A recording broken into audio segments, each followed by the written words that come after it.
Regular council meeting. The time is 7:51 p.m. and City Clerk Abramson, could you please conduct a roll call? Mayor Source. Present. Vice Mayor Bergenzer. Present. Council members Gordon. Present. Ledigiu. Present. Matias. Present. Matulik. Present. And Paul Maris. Present. All right, thank you. And I'm going to invite everyone to stand and join us for the Pledge of Allegiance.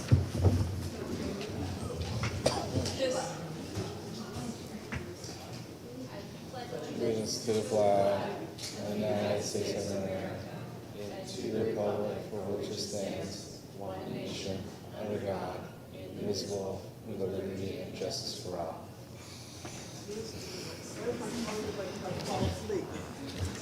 All right, thank you, everyone. And we did have a closed session prior to our Housing Authority meeting, and I'll ask our city attorney for a report out from closed session, and I can add to our final items if there's any addition needed, if you want to report on the litigation items.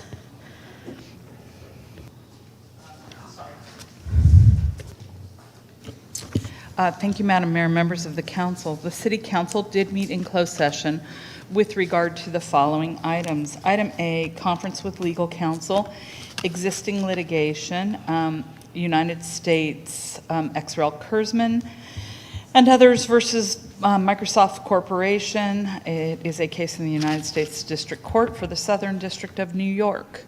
The case number is listed on the agenda. With regard to that item, the City Council did take action to direct staff to consent to the dismissal of that case. Item B, conference with legal counsel, anticipated litigation, initiation of litigation pursuant to Government Code Section 54956.9 D4, one case. The council provided direction to legal counsel, and there's no other action to report at this time.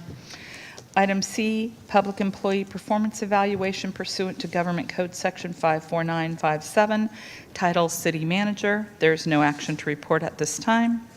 And item D, public employee performance evaluation pursuant to Government Code Section 54957, title City Attorney. There's no action to report at this time.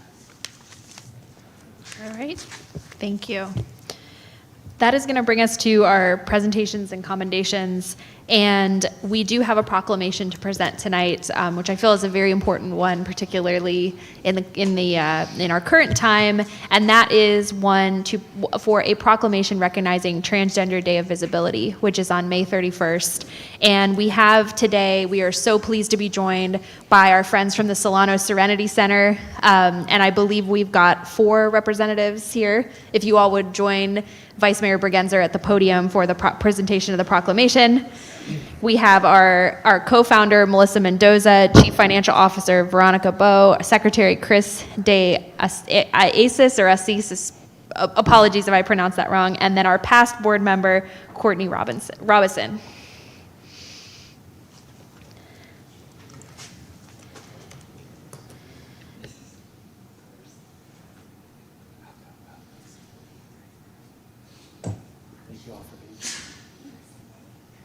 And before Vice Mayor starts, I said May 31st, but I meant March 31st. Apologies. All right, well, it gives me great honor to recognize March 31st, 2025 as Transgender Day of Visibility. Whereas Rachel Crandall Crocker, the Executive Director of Transgender Michigan, organized the first Transgender Day of Visibility on March 31st, 2009, so that we don't have to feel so lonely. And whereas there are approximately 3.1 million transgender and gender nonconforming people currently living in the United States, and whereas transgender individuals were pioneers in the early days, such as Marsha P. Johnson, the very first person credited with starting the Stonewall Uprising in 1969, launching the modern LGBTQIA2S+ movement. And whereas Lynn Conway, an American computer scientist, was dismissed at IBM for coming out as transgender. She invented dynamic instruction scheduling in 1965, which is used in all modern computer processors to improve performance. She also co-invented very large-scale integration, paving the way for the microchip. And whereas the Honorable Vicky Kolakowski in 2011 became the first transgender Superior Court judge in the state of California, serving in Alameda County, our neighbor. Whereas Zoe Zephyr in 2022 became the first openly transgender person to be elected to the Montana legislature, representing the state of Montana's 95th district in their House of Representatives. And whereas Congresswoman Sarah McBride, elected in 2024 to represent the state of Delaware, is the first transgender member in the U.S. House of Representatives. And whereas these people and many others like them have helped define the fabric of American life throughout history, from before the term transgender even existed. And whereas the Solano Serenity Center was founded in 2012 by Jeremiah Guzman, Melissa Mendoza, Emma Vallejo, Patrick Mull to provide a safe haven for those who identify as LGBTQIA2+, S+, in Solano County, California. Solano Serenity Center advocates and educates on behalf of the LGBTQIA2+, people to gain acceptance in the world today. And I'm one of them, so I can triple over all of those letters. Thank you. And now, therefore, be it proclaimed that I, Andrea Source, Mayor of the City of Vallejo, and the entire Vallejo City Council, do hereby proclaim March 31st, December 25 as Transgender Day of Visibility in the City of Vallejo. I encourage all Vallejo residents to join us in lifting up the lives and voices of transgender people throughout our city and to work toward eliminating violence and discrimination against all transgender, gender nonconforming, and non-binary people. Thank you very much.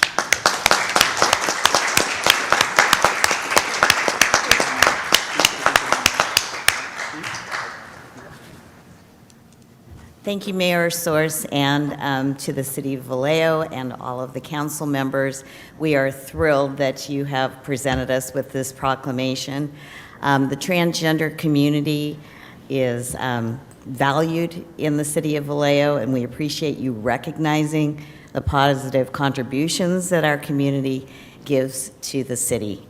And so this proclamation reflects, I'm hoping, the first of opportunities and partnerships that we can have with the City of Vallejo. We invite you to join us on March 31st at the Vallejo Naval and Historical Museum, where we can celebrate further. Thank you. From 4 p.m. to 7 p.m. Thank you so much. And we're happy to invite you to the front to take a photo as well. Or if anyone else would like to speak, feel free. Let's do a photo. And that was this coming Monday, March 31st, 4 p.m. to 7 p.m. at the Vallejo Museum. That's the Naval Museum.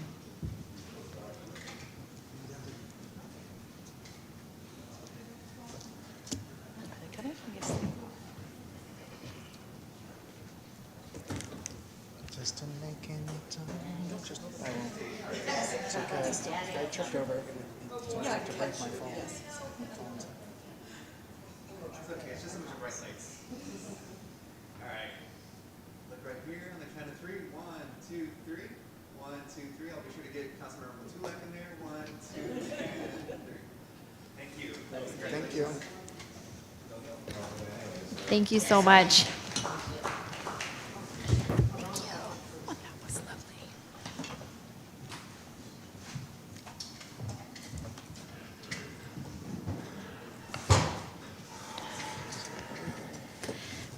With that, we will move to our first community forum, and anyone wishing to address the City Council on items not on our agenda this evening is welcome to speak at this forum by signing up at the kiosk or online. We are typically limited to 15 minutes at the first community forum, and then we will have a second community forum once we finish our action items on the agenda. Do we have any speakers that have signed up in person? Yes, we have 10 speakers in person. Okay, let's take the first 5 and then see how we feel about it. The first is Jay Kenny, followed by Askari Sawande.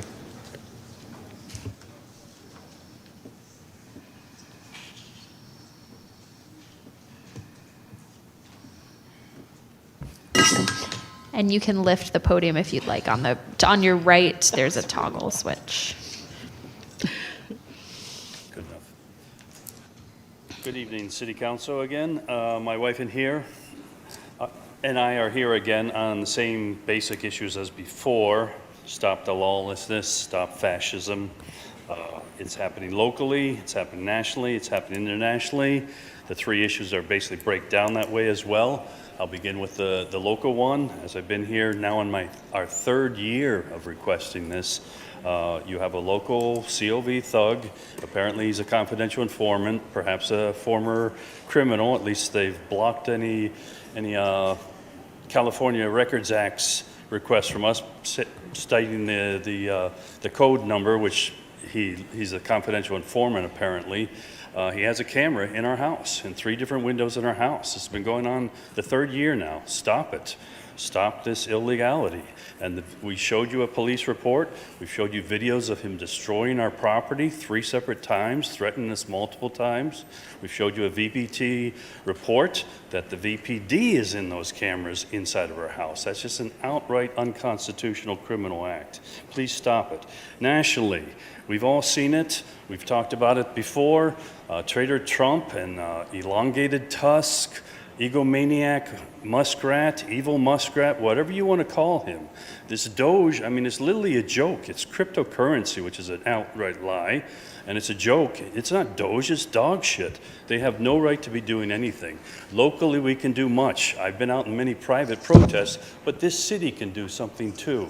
As I brought up last year, we can do the Anti-Ass Act, the Anti-Association of Stalker and Stealer Act. It's not Silicon Valley, it's Stalker-Stealer Valley. They just steal everything they can. These are not tech bros.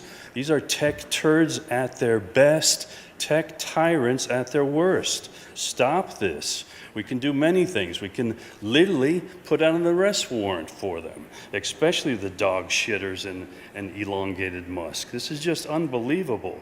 You can get your damn cameras out of our house. I mean, this is literally owned by Bezos, okay? And anyone can hack into that. He's literally given it to VPD before. The police department is in our house with no search warrant. How is that legal anywhere in the world? Please tell me right now. How is that legal anywhere in the world? And the final one was, of course, we've been here many times as well, ceasefire in Gaza. I mean, this is an open-air prison for decades and decades. Now it's an open-air slaughter zone. They're wiping out hospitals. They're wiping out schools. Another 600 people killed, 90% of them women and children. Please, stop the lawlessness respectfully, as much as we can be. Get your damn cameras out of our house. Stop the fascism. Stop this now, please. All right, thank you. Thank you. Next is Askari Sawande, followed by Kathy Salm.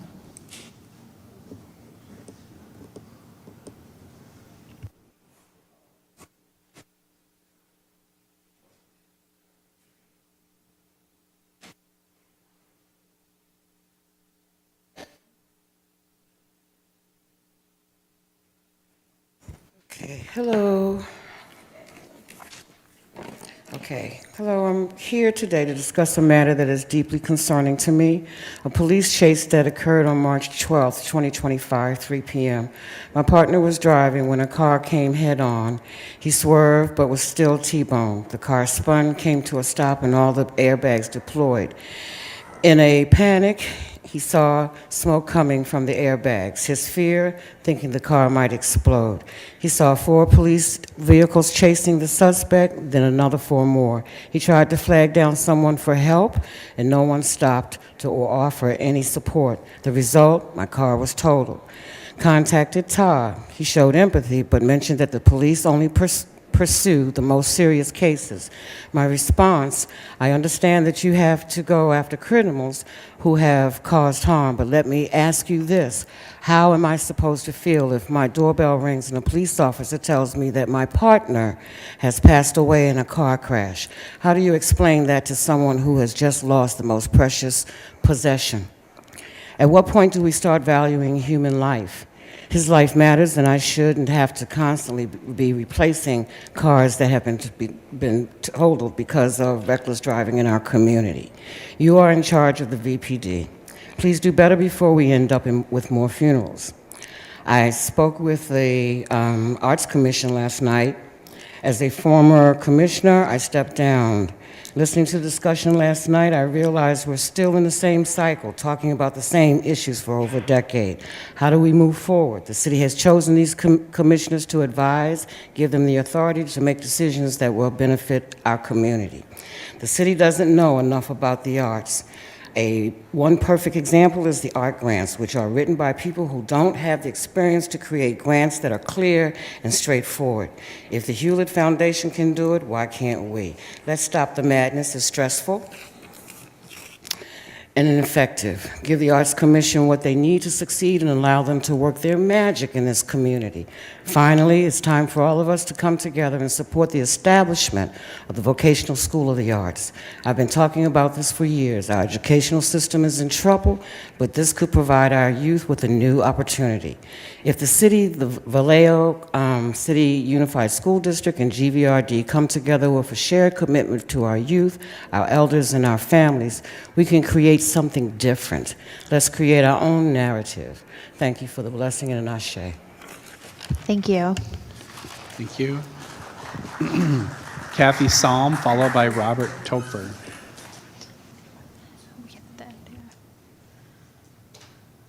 Mayor, hello. Hello, City Council, again. I'm here again on the sweeps. Sweeps are not about garbage. Sweeps are not about rats. Sweeps are not about crime, fires, addiction, or mental illness. Sweeps are about eviction. We are the poorest people. Why are the poorest people evicted entire neighborhoods in response to these things when none else is? You already know how to solve garbage, pest, fire, safety, crime, dumping. Why don't you do that and get everyone some immediate relief while you work on finding a safer place to go? Instead, you just move the problem around. What does that solve? Nothing. Do you think that unhoused people are so different from every other human being in this town that we don't know how to use trash cans? We don't know what a dumpster's for? We have taken descriptions and license plate numbers from vehicles that have been dumping this stuff all over the place. They find us and they dump on us. I turned these in myself. Nothing was done. We're just asking you to please, you send 4 cops to watch backhoes drive around for hours, but there's a complaint about there's not enough officers. Stop the sweeps, solve the problems. Thank you. Great, thank you. Thank you. Robert Topfer, followed by Eli Smith. Hello. So the city council stopped sweeps last week. What has to happen for the city to accept that the city staff has not managed or implemented the homeless program correctly or legally? How far does this have to go before it becomes clear that the people just don't want to think that we are trash? Federal court has determined that the city was violating an unhoused woman's civil rights. A man is dead because someone in the city unknowingly deployed an unsupervised backhoe immediately after Ecology told them that he was sleeping at a camp at that location. Last week, the city claimed that they tried picking up garbage and it didn't work. They never really have tried to pick up any garbage for years. They've never tried to stop the dumping. They never stored anyone's things. There was never any moving truck to store any of these items. They will throw out bicycles, pots and pans, people's identifying documents that they need to prove that they're a U.S. citizen, and that these days, that's needed. They do not respond to crime, will not enforce restraining orders. They do not respond to fires. They couldn't even figure out that they should give people a list of phone numbers to call. There's been no real data analysis, no outreach. You recently told staff to stop the sweeps, and they kept going less than 48 hours after you said stop it.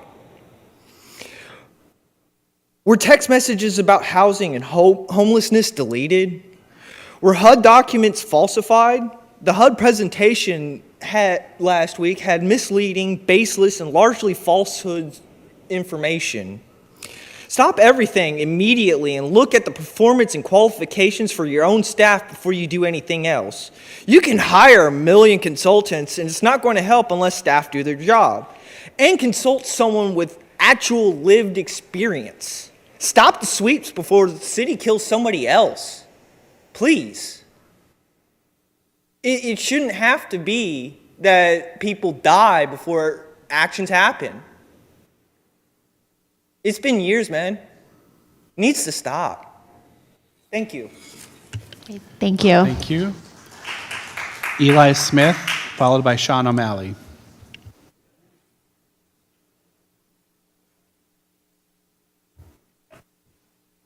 Hi. I want to thank council for taking the voice of the people seriously last week and pausing the sweeps while you consider how to move forward. That means a lot.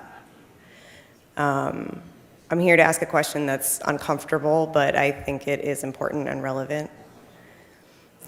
I want to ask, how many people here on the council know that the city's attorney's office escalated Brown Sugar's case to the Ninth Circuit of Appeals? The judge ruled on that case after new council was elected, and the appeal was filed after that. I'm not an expert, but as far as I can tell, there's no agenda on the website that I could find that states that this was voted on, and no action listed from the special session.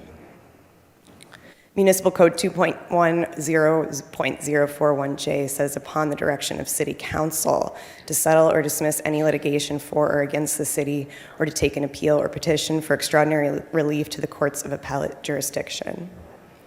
So, did the city's attorney's office make this action without consulting council, or was there a violation of the Brown Act? The 14th Amendment of the United States Constitution of the United States says that it's illegal for government officials to put people in danger. The city wants to take Brown Sugar's only shelter when all she's asking for is to wait and help her figure out how to get into existing housing. And you know she has nowhere else to go. Can anyone here realistically say that this would not put her in danger? Putting her in the cold and the heat and the rain. Would you do that to your grandmother or your mother because she was forced to trespass in order to survive? You know there's no shelter beds available in the whole county. She has no choice other than to be where she is. You know she's tried to get into over 20 housing programs, and she's a client of Resource Connect Solano, and now you want to appeal this? How much money is the city going to waste defending the right to hurt people? Council, show that you want to find real solutions. We voted for you. We want you to make these decisions. Please call a vote on this and dismiss the appeal. She's not hurting anyone. Please let her alone and let her live. Thank you. Thank you. Thank you. Our final speaker is Sean O'Malley.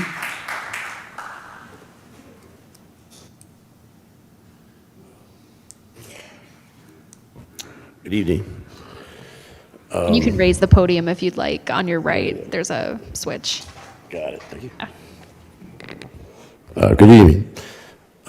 First off, the Vallejo Homeless Union would like to thank the City Council for stopping the sweeps. It wasn't a small thing, I know, and we appreciate it. And I think we can all agree the current policies dealing with the homeless are not working.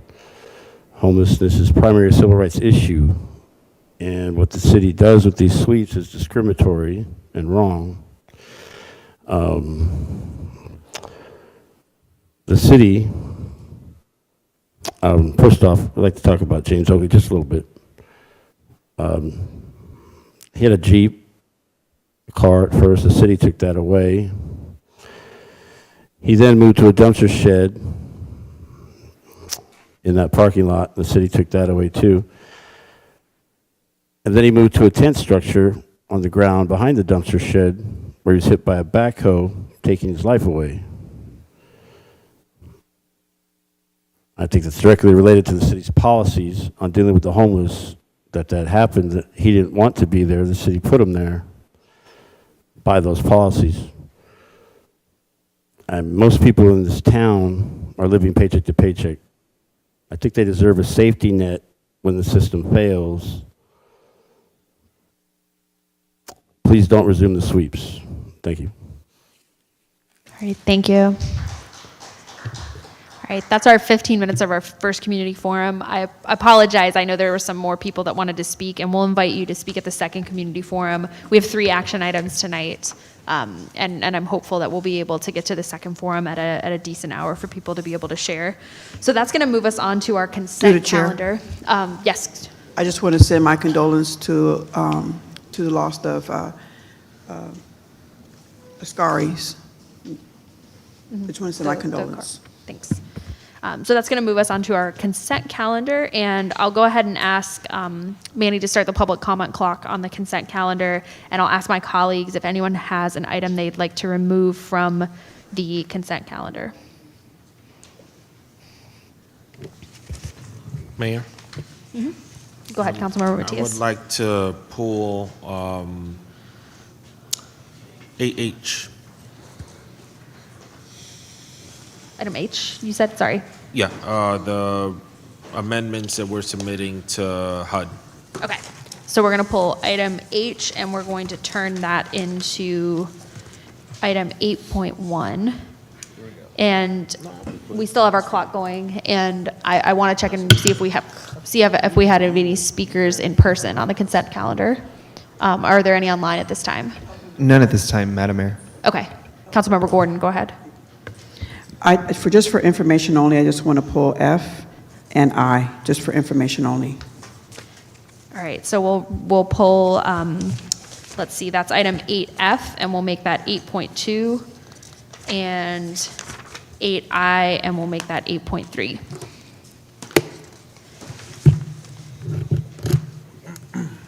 Councilmember Matias, you're good, right? Yeah, we're Okay. ready to go? Yeah. Oh, We not are yet. going to await the public comment clock, and we will go ahead and move approval. If there's no other comment, we can go ahead and move approval for the rest of the consent calendar. We'll just wait till it runs up. We can go ahead and move, and then we'll make sure there's no more comments, and we'll vote. I move to approve the consent calendar and approval of the agenda with moving 8H becoming 8.1, 8F becoming 8.2, and 8I becoming 8.3. Great, thank you. And just double checking if we have had any speakers raise their hands. None at this time, Madam Mayor. All right, I'll go ahead and ask the city clerk for a roll call vote. Mayor Source. Yes. Vice Mayor Bergenzer. Yes. Council members Gordon. Yes. Ledeju. Yes. Matias. Yes. Matulik. Aye. Palmaris. Aye. Motion carries All unanimously. right. Thank you. That'll bring us to item 8.1, which is our resolution approving amendments to the City of Vallejo Citizen Participation Plan for HUD Community Planning and Development Programs. And I will invite Councilmember Matias to start, since he pulled this item, if there's anything in particular that you would like, information you'd like or questions you have on this item. Two quick questions, Director Jones. The first is, just want to get clarity on where the review is taking place. You're submitting this plan. I want to know if it's going to the San Francisco office or if you're sending it to Washington. So that's one. And then two, one of the amendments, I think on expenditures, you're requesting a change from 15%, or the trigger from 15 to 40%. So just want to get some clarity on whether or not that's sort of within the norm of requests that are made. And I'm specifically asking because of just all the turbulence that we're having at the federal level right now. I understand, and I can, Alicia Jones, Housing Director of Housing Community Development and Housing Authority. In anticipation, I knew this item was going to be pulled, so I prepared a presentation for it. So if we can start our presentation. I'm anticipating. Thank you. Next slide. So I'll give a brief overview of the Citizen Participation Plan, what it is, and amendments and revisions. So the Citizen Participation Plan is the primary goal is to provide citizens an opportunity to engage with the activities that we have, and actually at an advisory level, meaning that we outreach to the community to get their buy-in on different things on community needs, and we do that through a survey that's done through the process of our consolidated plan. And we're an entitlement agency, or city, I should say, so it's required that we engage, and we have a citizen participation plan. Next slide. So like as I said, the citizen participation plan is designed to encourage citizen participation in the development of our consolidated plan, our annual action plans, any substantial amendments, and also our performance report, which is called a CAPER, and also the citizen participation plan itself. So we outreach to the community and by notice as well. Next slide. So the idea of what the consolidated plan is, it's a 5-year comprehensive housing affordability strategy plan where we, as I said, we identify the needs based on community surveys and outreach into the community for funds that we use for the CDBG and home program, okay? Next slide. So to your question regarding the 15 to 40%, that's considered a substantial amendment. So anytime you make a change to your plan, your con plan or your annual action plan, changing activities from one to another and changing allocation of funding is considered a significant amendment. We have to come before the council to ask for approval. And so this particular plan, and I'm going to get to it later in my presentation, is an example of that. Okay, next slide. So the city receives CDBG and home fund. We get it once a year, and it's through a formula that HUD provides. We don't know the formula. They do it based on the number of population that we have and other factors, and they determine a dollar amount that they're going to allocate to each entitlement city. And so we in order to receive those funds, we have to have a citizen participation plan. Next slide. So getting to the reasons we're asking for the amendments and the revisions, the first reason is in 2020, HUD established the CDBG the coronavirus program. And that particular program was designed to get funding out to the community at a fast rate, but each time we make changes to our plans, our annual action plans, we have to go through a comment period, and that can take a significant amount of time. So for this particular program, they decreased the comment period to 15 days.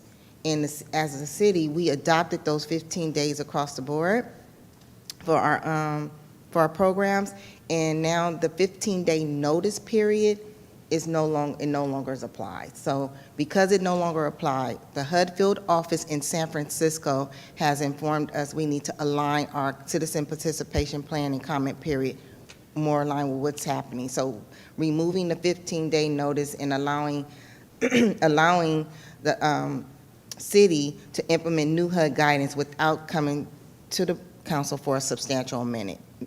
Because anytime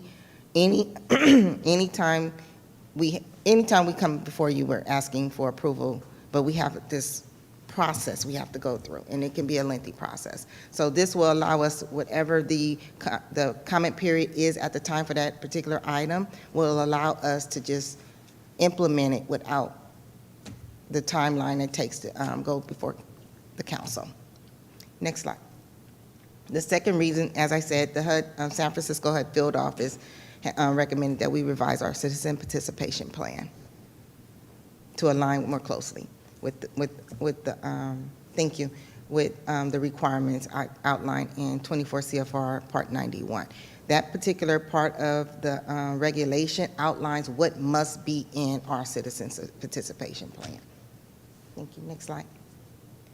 And the third and final reason that we're asking for an amendment to the citizen participation plan is because our current action plan has 15% threshold, meaning, if I can simplify it, if we get $1 million, 15% of that, any change in any activity that exceeds 15%, meaning if it go from $1 amount to another dollar amount, and we want to allocate those funds to a different activity, if it exceeds 15%, we have to go through the comment period of 30 days, and we have to come before the council. So the request to increase it to 40% is, we're working on it with a consultant who specializes in CDBG as well.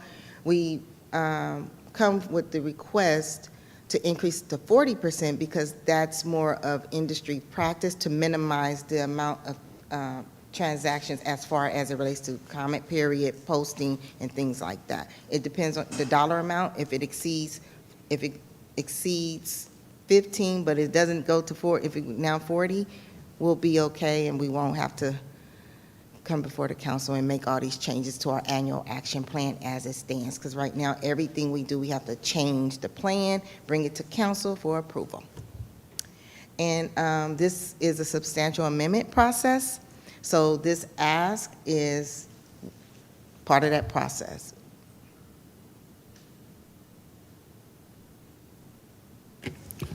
So you answered one of my questions. The second question is just the review. Does it go all the way up It to? goes to the San Francisco field office. Okay, all right, that's it. Thank you. So what happens is the field office, once approved, if approved, we submit the information to our HUD field office. They don't tell us how long it'll take them to do the review, but they will do a review because now, I just learned this as of today, there's some kind of comparison that's used to make sure that the language we're using and things that we're identifying are not AI generated.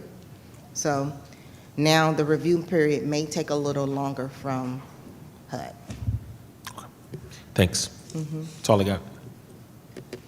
Councilmember Gordon. Yes, I was anticipating the presentation that was provided to you all on Thursday for the housing meeting. I thought that was going to be here as well to explain this right here, because he did do a presentation on this, correct? Yes, he did. This particular item comes before you because we want to make those changes. The other part you're speaking of is our con plan, consolidated plan. That's out for public comment right now. So we'll bring that to council in May. I thank you. He did speak on this about the 15 and 40%, correct? Yes, he did. He actually said that that was actually lower than what he was expecting, giving you a compliment saying that 40% wasn't. Yeah. Can you explain again more clarity how he explained why that was so crucial under today's administration? Do you remember what he said? Well, I can't speak for, his name is John Callow. I can't Yes. speak for him, but I do know why we're asking for Yes. an increase. We're asking for an increase so that we can change within different activities You throughout did the say year. that. Yeah. We're looking to, if there's a dollar amount associated with it and it exceeds the 15%, we're asking for an amendment to go to 40% so that we can make the changes in the annual action plan and put the money in the community sooner. Yeah, right. I wanted to make my colleagues to hear why, because under the current administration, we're not for sure what's going on, although it was shared to us through our colleague today, Councilwoman Ledeju. She said that right now it does say we might get 100%, but we just don't know these days. And so I'm just glad that he pointed out the fact from what I heard in my notes that this is sort of a protection. Is this correct? So you're speaking as far as the budget? Yes. So we're actually in a continuing resolution at this time, and the grant programs have been funded through September the 30th. So to my knowledge, we're going to receive the funds. So once we finish our consolidated plan and our annual action plan that's attached to it and submit it, and HUD is, once we have it ready, HUD, once we get our notification of how much our entitlement city will get, we're going to submit it. We can't, now what he did say is we cannot submit our plan prior to knowing how much we're going to receive. That's what he said, yes. That's what he said. Yes. So that's what we're we're putting the whole plan together. This is a part of all of that plan, and we're going to wait to get our notice, and then we will submit the plan to HUD for review. Thank you. Yes, Appreciate ma'am. that. Yes, ma'am. Great. Thank you very much. Seeing no further comments, I think we are ready for a motion on this item. Okay, I move that we adopt the resolution approving amendments to the City of Vallejo Citizen Participation Plan for HUD Community Planning and Development Programs. All right, and let's do a roll call vote, please. Vice Mayor Bergenzer, Yes. Council Members Gordon, Yes. Ledeju, Yes. Matias, Yes. Matulik, Aye. Palmaris, Aye. and Mayor Source. Yes. Motion carries unanimously. Great, thank you. That's going to bring us to item 8.2, which was previously consent item F. Adopt a resolution approving a second amendment to the vendor service agreement with Enpro Elevator, Inc. for elevator maintenance service at city-owned buildings to increase the not-to-exceed amount of the contract to $725,000 and extend the term through June 30th, 2027. And I'll turn it over to Councilmember Gordon, who pulled this item. I apologize. I was wanting to pull what my colleague pulled. I apologize for that. All right. So I'm going to do a quick glance to see if anyone has questions on this item, and then I think we're ready for a motion on this item. Okay, I move that we adopt a resolution approving a second amendment to the vendor service agreement with Enpro Elevator, Inc. for elevator maintenance services at city-owned buildings to increase the not-to-exceed amount of the contract to $725,000 and extend the term through June 30th, 2027, and authorizing the city manager to execute the same. Great. And City Clerk Abramson, would you please conduct the roll call vote? Council Members Gordon, Aye. Ledeju, Yes. Matias, Yes. Matulik, Aye. Palmaris, Aye. Mayor Source, Yes. Vice Mayor Bergenzer. Yes. Motion carries unanimously. Great, thank you. That's going to bring us to item 8.3, which was previously consent item I. Adopt a resolution denying the appeal of the Architectural Heritage and Landmark Commission's decision to approve and hereby granting a certificate of appropriateness and development review to allow the development of a new single-family residence at 128 Carolina Street. And I will turn this one over to Councilmember Gordon as well, since you pulled the item. Yes, I would just want to know more information about it and why is it being asked to deny? Just tell me more about it, please. Oh, this is actually a follow-up from the public hearing that we had last time at the last meeting on February 25th, where the council had extensive deliberations, and we decided to bring the resolution back with some minor amendments. So if you look at the attachments, there's a red line version of the resolution and the conditions of approval in response to the comments that were made at the last meeting. Thank you, that's all I want to know, just some information about it. Why was it back here, and just wanted some clarity on it. So thank you for that. That's all.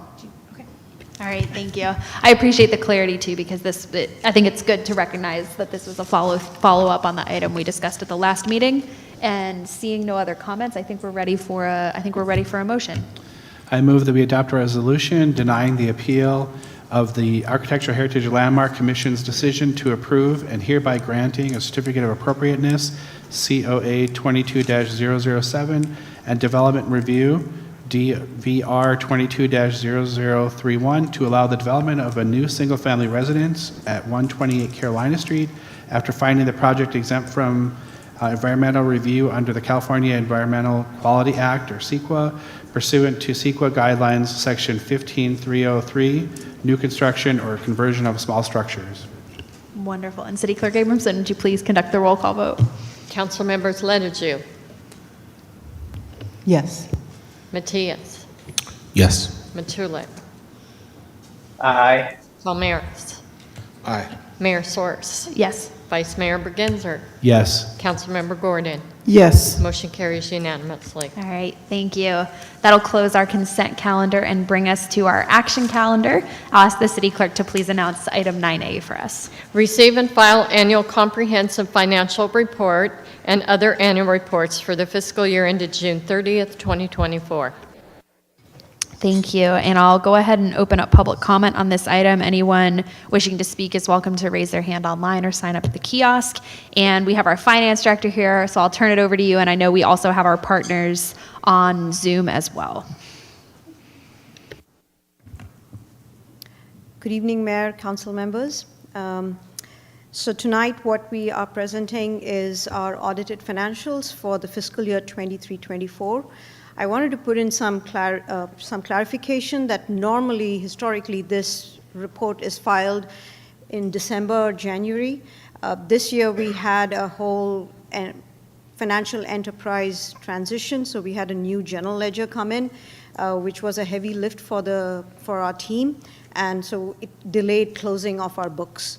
And we are pretty sure that for the fiscal year 24-25, we will come back to our normal routine and close the books and present by December, January.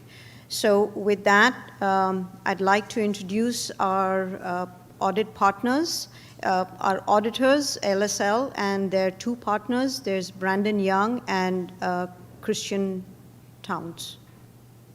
Did I You get got that it. Yeah. Good evening, everybody. Thank you for having us. Are we good to go ahead and get started? Yes, please. Okay. So we're presenting tonight the financial audit. This is your team right here on this slide. So as mentioned, I'm Christian Towns. I'm a partner here at LSL in their government department. I work right alongside with Brandon Young, also a partner here. And this year we did a transition into the partner role for me within the City of Vallejo audit engagement, but I've worked on it the past few years. So we did that side by side, so that was a smooth transition process. We also have Kaylee Gonzalez on the call. Kaylee was responsible for the management of the engagement and the team, and she worked with the city closely during the financial statement preparation process. And then we had Chloe Zybrecht, who is responsible for the daily management and progress during fieldwork. And she did that by including ongoing updates on the statuses and facilitating questions between the team and those assigned with the city. So the scope of our engagement, as independent external auditors, we included a financial statement audit in accordance with the generally accepted auditing standards and government auditing standards. Additionally, we do issue other reports as part of our agreement with the city. These reports include the single audit over the federal work programs for the 2024 fiscal year in accordance with federal uniform guidance, compliance audits on Measure P and Measure BB, and audits over the Housing Authority and the TDA activities, or the Transportation Development Act. The focus of go back one more. Thank you. We're just going to spend a minute on this one so that we understand the scope of the engagement.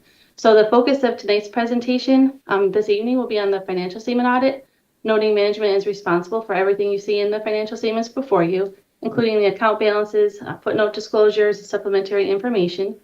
Our role as the external auditor is to audit all of the significant balances to determine whether they're materially correct. This is different, obviously, than an absolute determination over the information presented. So our audit's not intended to test every number, confirm that every transaction throughout the year was correct.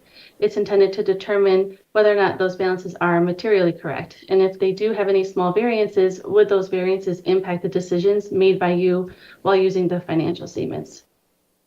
This does differ from the scope of an internal audit, which seeks to improve internal processes and controls within an organization, or a forensic audit, which aims to investigate and uncover financial misconduct, whereas the primary objective of the financial statement audit is to provide an opinion on whether the financial statements are complete and presented fairly in all material respects and in accordance with GAAP. We can go ahead and do the next slide now. So the scope of the engagement includes two sets of fieldwork. We have our interim and our year-end fieldwork. The interim fieldwork focuses on the city's internal control processes and procedures, including walkthroughs surrounding significant transaction cycles to gain comfort over their effectiveness, which is us pulling random selections of things like bank reconciliations to see that they're performed timely and they're reviewed and approved timely, and the segregation of duties exists. And then we use those possible impacts, and we have that help us plan our year-end fieldwork by doing our risk assessment over what we're finding through the internal control understanding, and we have that help build all of our audit procedures going forward. We also at that time provide any kind of recommendations to management if we're coming across any, such as best practices, so that helps continue to strengthen the operations within the city. Our year-end fieldwork focuses on the significant account balances reported within the financial statements, and those that are in front of you tonight. Within the city financial statements, you'll see various opinion units, such as governmental activities, business type activities, general fund, housing authority, and you'll see a column as well for aggregate remaining non-major funds. Those are just some examples. Each of those opinion units are evaluated and tested utilizing materiality thresholds that we've established through consideration of financial activity within the opinion unit and risk factors determined through our interim fieldwork procedures. During this phase of the audit, we perform detailed test work utilizing confirmations and a combination of substantive and analytic test procedures to provide reasonable assurance over the activity presented in the financial statements to ensure they're materially correct for each opinion unit. Additionally, we perform compliance testing during this time with laws, regulations, grant agreements, and contracts for government auditing standards, and we perform our compliance test work over Measure P and Measure B during the year-end fieldwork. Single audit planning is performed during this time as well. We tend to do the single audit at a different time frame just because it takes a lot of time, and this way we can still move forward with the financial statement audit component being issued timely in December or early January. So we do that single audit planning at that time just to ensure that reconciles to the financial statements and ensure completeness, and then nothing with the grants from what we can tell with those procedures are missing. And then that allows us to collectively move forward with supporting our opinions within our reports. We can go ahead and go to the next slide, please. A couple changes that are worth noting. Rika already did touch on this a little bit, but during the 24 fiscal year, the city implemented that new ERP system. That does always cause delays. It's one of those things that you really can't get away from, because as the city is taking that system and they're overhauling it and they're implementing something new, it takes a long time to make sure that everything has transitioned properly from the old software to the new software. And then on our side, we also have to remap new accounts. So there's time-consuming factors there as well as we get our audit file set up to be able to move forward with the new structure. Additionally, this year, the city collaborated with our team LSL to implement a new financial statement reporting platform that LSL is working with in order to help prepare the annual financial statements in a more collaborative, cleaner fashion. This is another layer that caused some delays with the issuance of the ACFR, similar to the ERP implementation. However, it will ensure a much smoother working relationship with LSL and the city each year moving forward as we work through the financial statement preparation process. Any questions so far? No, I'm not seeing any. Thank you. Yep. So we'll go into the results of the audit. So we issued an unmodified opinion that's considered a clean opinion, and we determined that based on our audit of the significant transactions, our understanding of the city's policies and procedures, and our test work results, the financial statements complied with all applicable GASB statements, and the numbers reported in those statements were materially correct. We also issue a separate report on internal control over financial reporting and non-compliance and other matters. For this report, we gain an understanding of the city's internal controls that management is required to put into place to help protect the city's assets and to ensure accurate financial reporting throughout the year. We do not audit the internal controls, but we do consider their design and effectiveness, as we mentioned during the interim fieldwork, on the information that is being reported within the financial statements. This letter is intended to report any deficiencies in internal controls that come to our attention that need addressed and ultimately could risk the reliability of the financial information. We did not identify any material weaknesses or significant deficiencies in internal control or material non-compliance through our testing that we would think would require being included in this report.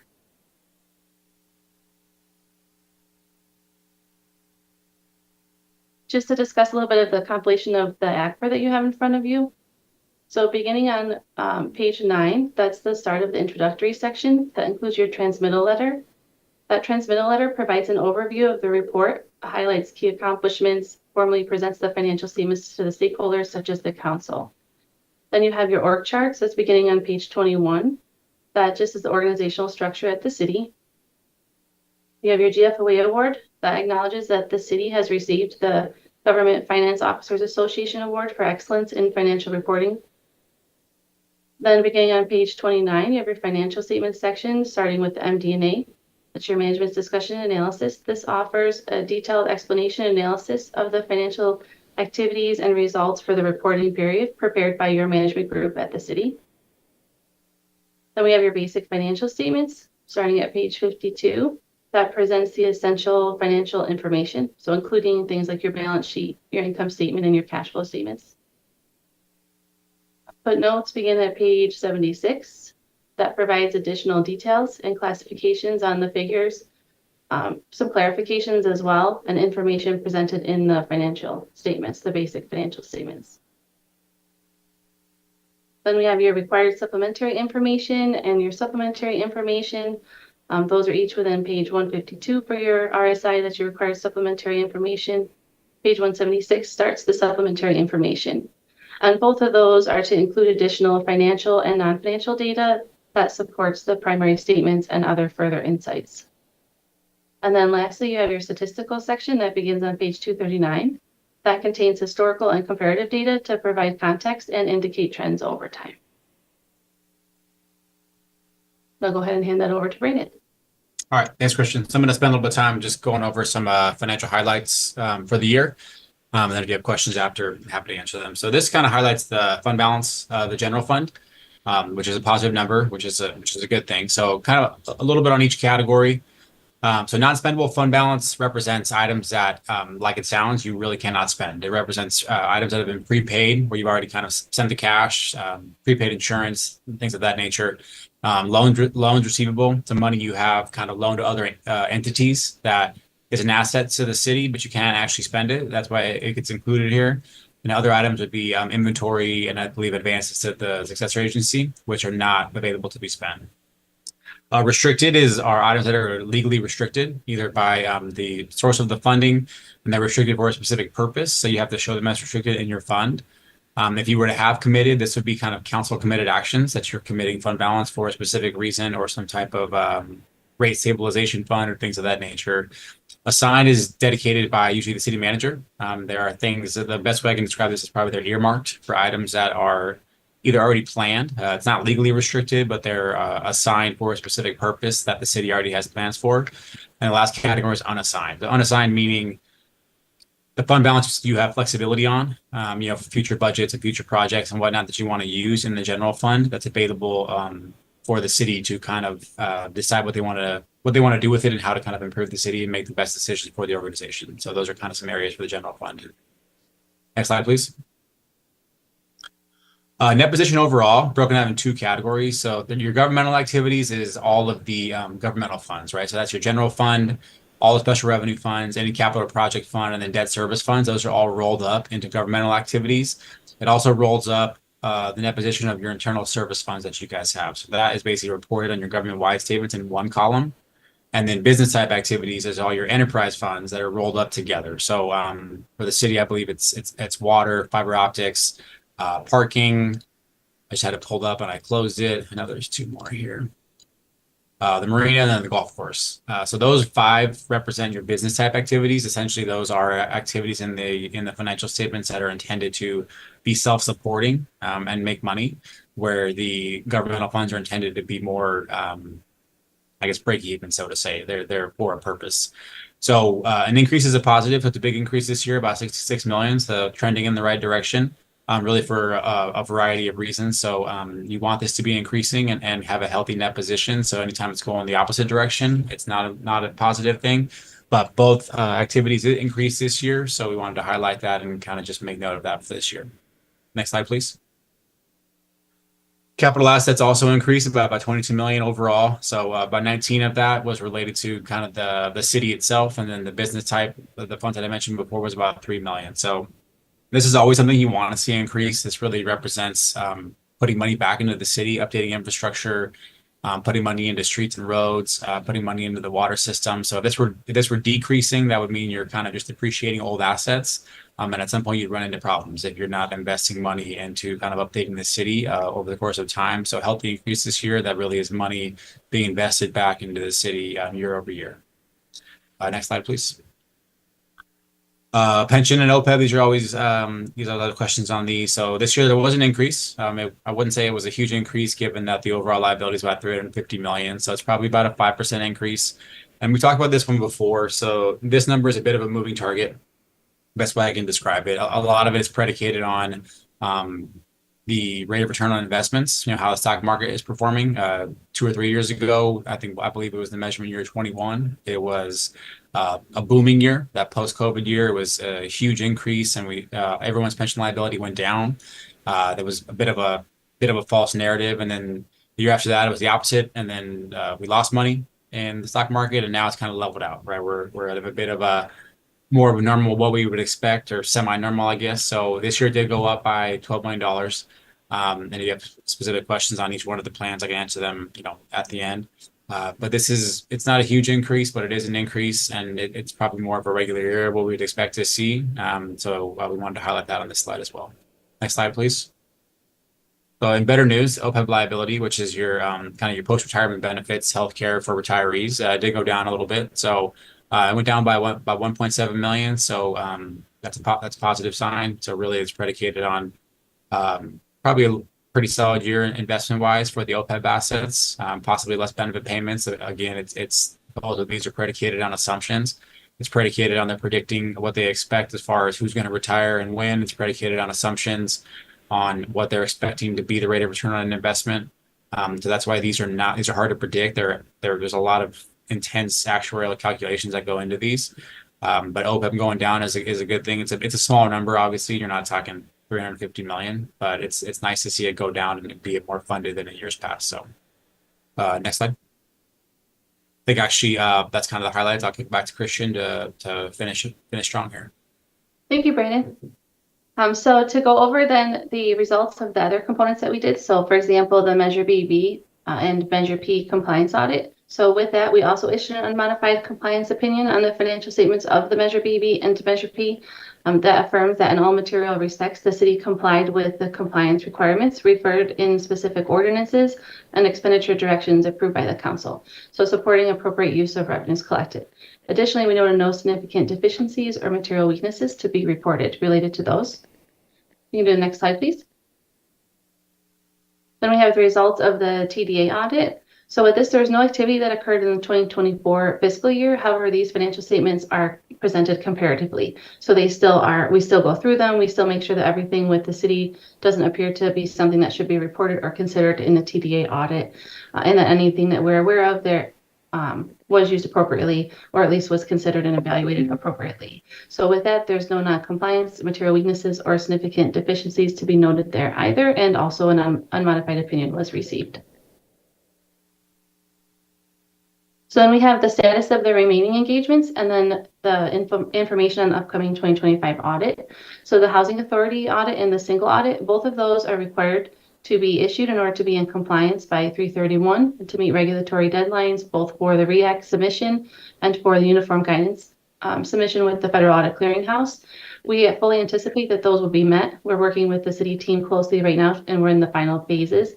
At this point, they are in progress, but they are expected to be issued we're anticipating on Friday. So that leaves us time to be able to get those submitted without any worry about non-compliance. Looking forward, as Rika has mentioned, for the 2025 audit dates, we are currently going to have interim fieldwork is confirmed and scheduled for in June. And then our year-end fieldwork is back to where it has been historically, where it is October timeframe. That allows us to be able to get the financial statement audit out and issued, usually by the end of December. Sometimes once in a while it gets an extension and it goes into early January. And that concludes our presentation tonight. Any questions that we can help you with? Thank you so much. I'll see if any of my colleagues have questions to start, and then we'll take public comment on this item. And I'm seeing Councilmember Matias. Go ahead. Thank you for the presentation. I've got a few quick questions, and I'm going to start with our staff. Was this presentation given to the Measure P Oversight Commission? Not yet. We first brought it to council, and then after council, we file it with council, then we were going to take it to Measure P. Okay, so just from my own edification, the ordinance on Measure P says that the Oversight Committee shall annually review and report on the city's proposed and actual expenditure of proceeds generated by the additional transaction and use tax and the required independent annual audit. So in terms of sequencing, should we be expecting those things to happen after the fact? Shouldn't they be going to present to the commission first and then we get a report out along with this? I just want to better understand for the future.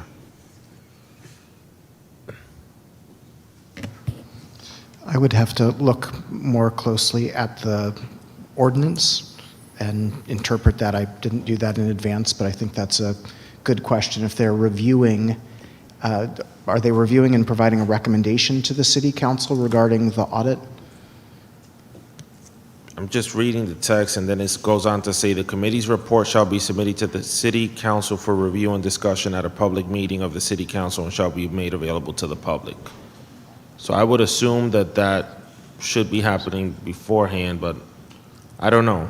That's why I just want to make sure on a go-forward basis, we've got the sequencing right of when these presentations are taking place and what we're getting with the auditor's report. And we're probably looking at the next, creating a process to start with this next cycle, since this next cycle is starting soon. Would that be accurate? Since this is for previous fiscal years, we can start a better process for this fiscal year. Yeah. Yes.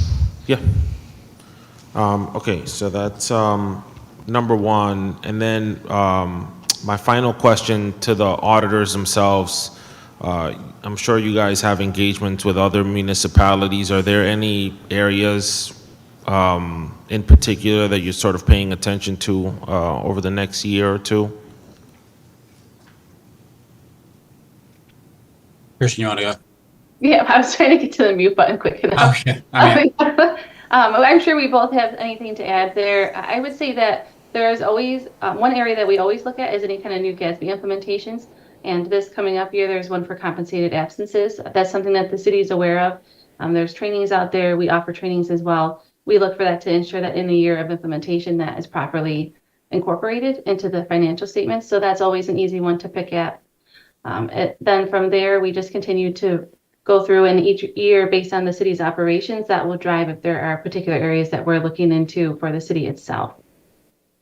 And then, Brandon, I don't know if you had anything to add there. Yeah, I was going to mention the kind of the ARPA funding is sunsetting. So it's kind of a few years where cities saw, a big influx of cash really with the federal government funding. And obviously now that probably has flipped, to be honest, where the federal government funding probably will pull back. But then what that kind of resulted in is a little bit of, the budget cycles were different because there was a lot of money available. So I think what we're seeing is just kind of a little bit more pullback and constraints on budgets, which was an area of focus that I know is going to come up in the next few years. And then obviously, same as you guys, kind of monitoring, what is going to happen kind of with federal government funding and what new programs or programs are going to dissolve and go away, and kind of how we're supposed to test that is definitely at the forefront of our minds. It impacts us just as much as it does the individual cities. So those are the two things that come to mind off the top of my head. Thank you. That's all I got, Mayor. Thank you. Councilmember Matulik.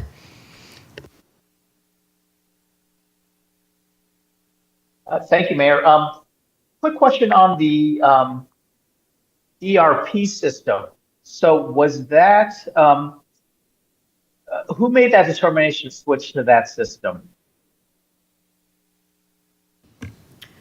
So Probably y'all. I mean, I guess I'll let Rika know. It might have been a different council, but usually those are approved by council. And it's a very detailed process in selecting a new vendor and a new system.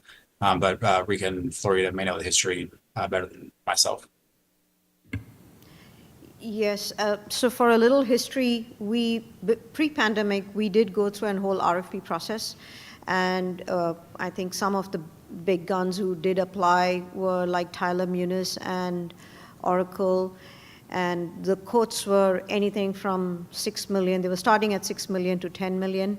And then came the pandemic and everything paused. And after the pandemic, there was a relook at all the financials and how much money the city can really spend on an upgrade of a software. So at that time, the decision was taken to upgrade the current software that we have instead of moving to a completely new platform. And so what we have is with Central Square that had HTE previously, and we upgraded that to their enterprise software, which is called Financial Enterprise, which costed us anything close to a 1.5 million, I believe the total cost of that was. And so that was the decision made at that time. And so I guess my follow-up question on that is the ERP system, is that an accepted best practices system to use, or was there an incident or something that caused us to look at using the ERP system? Oh, the system that we were using had been last installed in 2000. And so it was already a 20-year-old system, and we were doing a lot of manual work as far as producing any kind of reports, and that is why the decision was made to upgrade. When we upgraded, we did go and visit cities that have it. For instance, Tracy had it, yeah, and Antioch. So we did visit them and figure out how they had their GL structure made and what was the best practice. And so it's my understanding since we switched over to the ERP system, that was the cause of the delay of using the typical December deadline of having this completed by? The delay was just with any ERP system when we transition data, trying to ensure that the data is correct and what we are bringing over. So, and we also we did bring over 3 years of data, which also was a little bit more challenging. We just didn't want to cut it and bring it just that year's data. And so currently we have 3 years of history that we brought over into the new system. So just making sure that that's correct before even closing the books, that took us time. And if I may add, Thank you. Sorry, pardon me, council member, I just wanted to add. No, go ahead. Thank you. Go ahead. The mayor and I also had an exit conference with LSL earlier this week, I believe. Another contributing factor, the timeline for this year, which Director Nair mentioned is unusual, is that LSL implemented a new collaboration software system to interface between the city and LSL, and the orientation and use of that new system also contributed to delay a little bit. And as Director Nair mentioned, we're expecting that next year, with the audit of the fiscal year 24-25 figures, we'll be back on a December presentation schedule. Correct. Thank you for that clarification. Go ahead. Nope, I was just gonna say that that's correct. And the tool that we implemented this year is an internal tool that we're using, but it does allow for a much smoother process and a better quality product as we work through it with the city. So it was an enhancement for us to be able to implement that. It just took a little bit of time from us as well to get that going with the city. Thank you for that clarification too. So, going to the audit and the data that was presented for the audit, you talked about increases. So were those increases, did that meet the similar type of increases that other cities of the same size met, or were we lower or higher in certain situations? I mean, it's hard. Yeah, I mean, every city has a bit of a different story, a bit of a different focus. I would say that the pension is usually consistent because everyone's part of CalPERS, right? So typically, if everyone's is going up a little, if yours is going up, everyone's is going up, with the exception of anyone that made a discretionary payment or pre-funded it or things of that nature.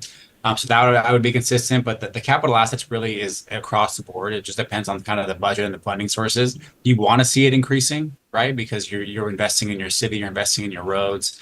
You're wanting to, fix these things. If you don't put money in your roads every 20 years, they're going to be falling apart.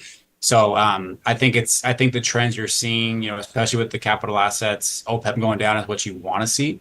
I wouldn't say there is an exact metric because there's so many different operations of every city, different focuses. Some have a increased focus on, affordable housing like you guys, and some have none of that.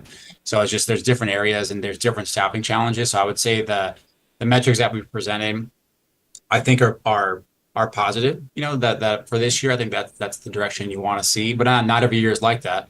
And now, new administration, we'll see what next year holds. Nobody really knows. So.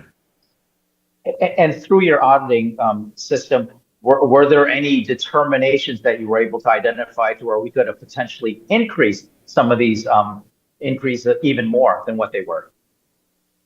I would say our audit doesn't totally focus on that. Okay. It's kind of verifying that what you have recorded and shown in the financial statements is accurate and supported and follows processes. Kind of that type of question is probably more geared toward. That's probably more of a performance audit type question, where because it's really up to you guys. It's kind of your discretion. It's your budget. It's how you guys spend your funding. Our role is to verify that you spend federal dollars appropriately, that the money you did spend is reflected accurately in the financial statements. Not necessarily you should have spent more here and less there. That's not really our role. Thank you for that. And then when you talk about the measured BVP, kind of a follow-up to Councilmember Matias's question, when you said they were in compliance, does that take into account the recommendations that the commission made and with the implementation of some of those recommendations? For example, if they gave an approval for a certain amount of money, does your or compliance take into account if that money was spent in a timely manner or if it was just not utilized at all? So with our procedures, we do focus on those ordinances and recommendations that would come through there that would be enacted that the money would have to be following. We also, I wouldn't say that we test all projects and all components of that. We do a sampling method typically based on the risk for that activity. So what we have looked at met all of those requirements from what we evaluated and what we tested. Yeah, it's kind of elaborating. Basically, what we're testing is that what has council directed those funding to be used for, what those funds should be used for. That is what we're sampling against and verifying that has occurred for the transactions that we've selected. Thank you for that clarification. Those are all my questions at this time. All right, thank you. Councilmember Ledeju. Thank you. Can you remind me, Rika, what the contract term is for LSL? So this audit that is part of the old contract, and the new one is for 3 years. Okay, thank you. And then in addition to that, what generally, to LSL, what is generally your practice when you are inquiring about internal controls and engaging the council in that process? So with that, we typically go through and we do, when you're looking at engaging the council, we'll do our fraud inquiries and we'll reach out to different members of the council each year. We don't tend to reach out to all, but we do tend to reach out to, I would say, 1 or 2 members each year, and we try to make that be different members as we go through that process. And we inquire if they're aware of any kind of fraudulent activity, anything irregular or unusual that's occurring, anything they've received through communications that they believe we should be aware of, or any other concerns that they have in general with the city. Then we would take that information and we would use it to help incorporate into our risk assessment to help us develop our plan over those particular areas, if anything. If we felt it was something that needed to be dug into further than would be in the scope of our audit, that would be another discussion if we were to reach that point. And then when it comes to the internal controls, we'll go through our significant transaction cycles, things like revenue, your enterprise revenue, your grant activity, and we'll pick transactions throughout there. We'll evaluate them to see that they went through an established internal control process, that they've been reviewed and approved timely, that the activity appears to have the support that it needs, and that they're following the established procedures of the city. So how many council members did you reach out for this audit? I would have to look at our audit file to answer that, and I could get back to you. They actually spoke to all the council members for this audit. This would have been at the time too, as well as during planning. So you're looking at during the interim. I was told that. Sorry, Christian. I thought that they said they were reaching out to every council member. That was around. Yeah, and I believe I remember that too. But I would have to look at our file just so that I can confirm to you 100% who was reached out to and what meetings were scheduled. So one of the things that I'd like to request going forward in your next 3 years is that you reach out to all council members. Thank you very much. Sure. Thank you. I have a couple of very quick questions. In the report on Measure B and V, I'm just curious, for the liabilities, there's a line item due to other funds. What does that mean? In the Measure B/V report, let me find it. On the balance sheet, there's accounts payable and then there's due to other funds. I'm just curious, is that what that meaning means? I don't know. That was on the Rika, LSL report rather than in the Right. ACFR itself. So overall, that would just mean that those were money due to other funds that they would have essentially either borrowed or would have been, sometimes it can be deposited in one place, but it should have been deposited in another, so then it's going to be transferred back over. V and Yes, that is that loan that was approved. This one is for B and Oh, B. V. Yeah. I mean, I'm assuming it's a transfer between funds. I just wanted to clarify when that happens and why. Could it be that another fund advanced the money?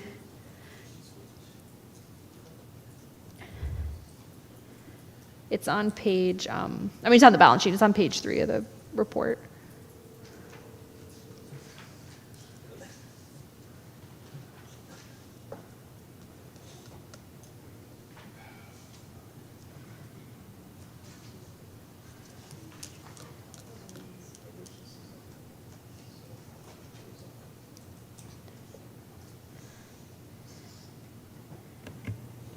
We can follow up if we Okay, need we're to. just pulling up the work papers. Is that, okay. While we're doing that, I have maybe an easier question, which is on the general fund balance piece. I just wanted to sort of blend that item with the conversation we were having on Saturday to make sure that I understand. So we've got 29 million unassigned at the end of this most recent fiscal year.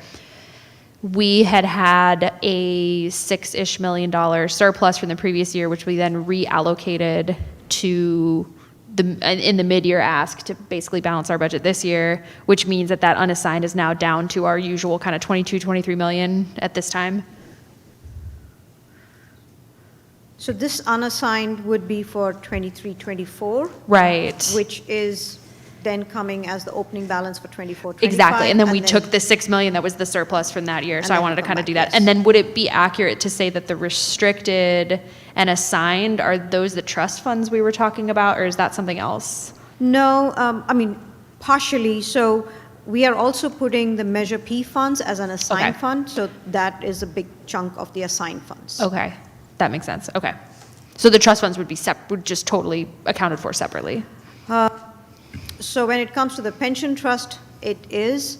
When it comes to the OPEB, it's shown as a liability in the books. Okay, I see, all right. So that wouldn't show up, those wouldn't show up on this, apart from being a liability? Only the liability difference, as far as the OPEB Right, is right. concerned, When they said the 1.2 million or whatever, our position changed? the net liability Yeah. will show up in the books. Okay. And then, okay. And if we don't have an answer on the due to other funds, that's fine. We can follow up on that. I'll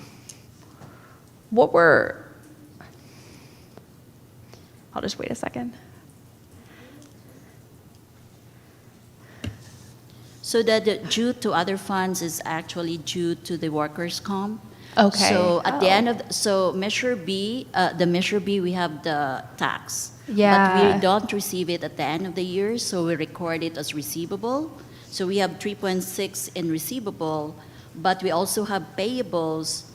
So But it's internally into our other fund. it's kind of a negative cash, like Yeah. temporary borrowing, and then once we receive the money from the state, then it will zero out. The Okay. due to will be paid. So if we're paying salary, for personnel as part of that tax measure, then the portion that would go to their workers' comp or their benefits would go Yeah, into because our we have to fund. pay Okay. the bills, and we are still waiting for the cash from the state. Okay. So in the meantime, we are borrowing cash from another fund, and then once we receive the money, then we pay. Okay. We have think that like makes sense. temporary cash. Yeah. Sometimes, That like, makes sense. like the cash is Okay. still not there. So we are pulling the cash. Okay, thank you. And then there was another small one, there was other enterprise funds other than water. What are our other enterprise funds? And I'm asking this in the context of we were talking about doing a fund for planning and development services. So I just wanted again to kind of merge with our conversation on Saturday. I got it pulled up. I could help you out with that one. So the other ones are the marina, the golf course, it's the Vallejo Station parking, and then the fiber optic fund are the 5. Okay. Those are all considered your enterprise business type activities. Okay, thank you. And then I saw those each separately in there too. Yeah, they're separate Thank funds, you. and then they roll up to the business type. So those are intended to be, enterprise funds are intended to be self-supporting funds that essentially yeah. generate their income. All right, thank you. Any other questions or comments from council? Or go ahead, Reka. Did you mention that you would like to see them on Saturday? I wanted to sort of contextualize these items in the context of what we were talking about on Saturday with respect to creating a planning and development fund. Would that then become one of those other enterprise funds, or would that be a special fund? It would be more of a special revenue fund. Okay, thanks. All right, any other questions from council? Do we have any public commenters on the item? Thank you, Mayor. We do have one speaker online. All right, let's go ahead and call them. Jasmine S., please unmute yourself. Go ahead. Hello, this is Jasmine Salmeron. I have just a few questions. My question number 1 is, how does LSS assess the risk of the ordinances or recommendations related to Measure P? Question number 2, what is the materiality threshold for 1, the city, 2, the Measure P fund? 3, an external consultant hired by the City of Vallejo was hired to conduct a performance audit of the Broadway project. On December 30th, 2024, they concluded that it was highly unlikely that the sale proceeds would repay the funding sources, also known as the loans, to the project. So my questions are, how did LSL take into account or calculate this impairment? And could you please point me to the impairment in this report? Thank you. All right. Yeah, Thank so you. the first question, I'm sorry, go ahead. Oh, no, go ahead. And I'm hoping, I want to ask Jasmine to stay on the line in case we need to repeat any of those questions. But go ahead. Yeah, I Reka. can answer as much as I can. So the first one is you talk about the risk of Measure P. For the Measure P compliance audit, we are testing a sample of transactions to verify that they are in compliance with what council has directed and what the ordinance are saying that funding is supposed to be used for. That is the purpose of that report. The second question, for materiality, that's not something that we can disclose to the city or to citizens. It changes every year. It's a function of a percentage of either total assets or total revenue intended on the purpose of the funds. And every year the number is different based on what's going on with the city and the assets and the revenues in those funds. In the third year for the Broadway, the performance audit, there's not currently any impairment that we would report on. If it's a projection that they would not be able to pay the loan proceeds, that's not part of the scope of our audit for fiscal year 2024. Thank you so much for answering those questions, and thank you for the comment. All right, seeing no other commenters or questions from council, are we ready for a motion on the item? Yes. I'm sorry, City Attorney, do we just receive and file the annual? Do I have to actually make a motion for this? That's a good question. Yes, but it's just to receive it. The motion would just be to receive and file. Okay, thank you. I move that we receive and file annual comprehensive financial report, ACFR, and other annual reports for the fiscal year ending June 30th, 2024. Thank you. And can we get a roll call vote, please? Councilmember Matias. Yes. Matulik. Aye. Palmaris. Aye. Mayor Soers. Yes. Vice Mayor Bergenser. Aye. Councilmember Gordon. Aye. and Councilmember Letter Yes. Great, thank you very much. Thank you again Thanks, to the everyone. finance team and to LSL for being with us. That's going to bring us to item 9B. City Clerk Abramson, would you please announce this item for us? Adopt a resolution to amend fiscal year 24-25 budget mid-year for general fund revenue and expenditure and other funds. This is step 2 of 2. Great, thank you. And I'll ask Manny to go ahead and start the public comment clock. And anyone, as with our other items, can sign up online by raising their hand or here in person at our kiosk. And we already have our finance director here, so I'll go ahead and ask you, Director Nair, if you have a presentation. Yes, thank you, Mayor. So I don't have a formal presentation. I pulled the 2 slides from the first step presentation because we are presenting exactly the same thing. The only so the first slide is what we were adjusting in revenue, and then there is also the other funds that were not covered in the first step previously, and the Measure P expenditures that had been approved that were totaling to $650,000. Next slide is the list of items that were added later, and in that the new addition is the $125,000, which is the hardening grant that was recommended as part of step 1 when we presented. Everything else is very much the same, and I can answer any questions that there is. Great. Thank you. Questions from council? And I'm going to ask, could we go back 1 slide to the list just to have it up, please? Questions or comments from council? All right. Do we have any public commenters that have signed up on this item? None at this time, Madam Mayor. All right. So we got about 15 seconds, and then we might be ready for a motion. Do you have anything? Oh, I've got Councilmember Gordon and then Councilmember Matias. Yes, I just wanted to clarify something. I know that you probably answered it already, but just for my remembrance. I was told that there was some challenges regarding council's bill, like for us to get copies made or pay for our business cards, that we have voted against it back in January 14th. Is that accurate, or did I misunderstood that? So I know that there was an amount of $7,000 on step 1 for council travel that had not been approved as part of that whole list. I do not know about stationery. That's it right there, yes. So was that clear to us that we voted against that? Because that don't make any sense. We were voting to be very frugal, so we only selected a few items from the list to approve. And that's just for the remainder of this. Was that at midnight? Because I sure don't remember that. That was for the I don't remember it. That was for the remainder of this fiscal year, just through June. But we need to bring that back, because what they end up doing was taking money from other places to cover that cost. That's correct, right? I would not. Can somebody explain that to me? I have a comment. What were the implications? I'm talking about they paid for our last conference that we went to. Mm-hmm. That's what that was for, and we did something, and they end up having to move monies here and there to cover that. Can someone clarify that for me, please? City Manager, go ahead. Yeah, I think if I understand the question, so when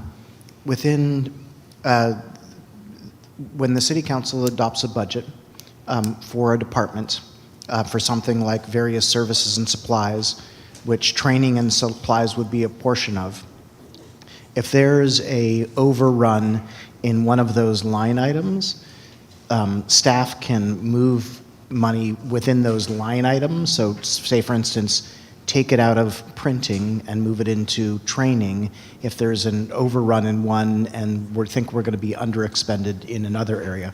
So any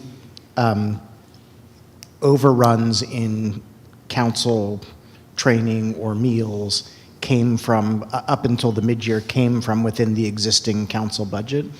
It's only anything that's been added at the mid-year, which is what is needed in addition to what was originally budgeted. So it's not coming from other departments, other programs, or anything like that. It's within in other lines of the department.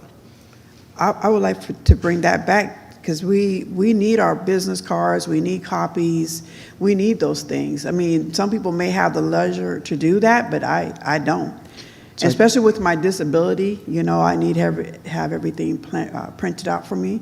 So how do we bring that back? So the council could, I mean, if it wanted to not approve some of the changes tonight, but I don't think there's been any reduction or elimination in any budgeted amounts that would impact printing or business cards or whatever it is that you're seeking. I think there's sufficient funding in this year's budget to cover those expenses.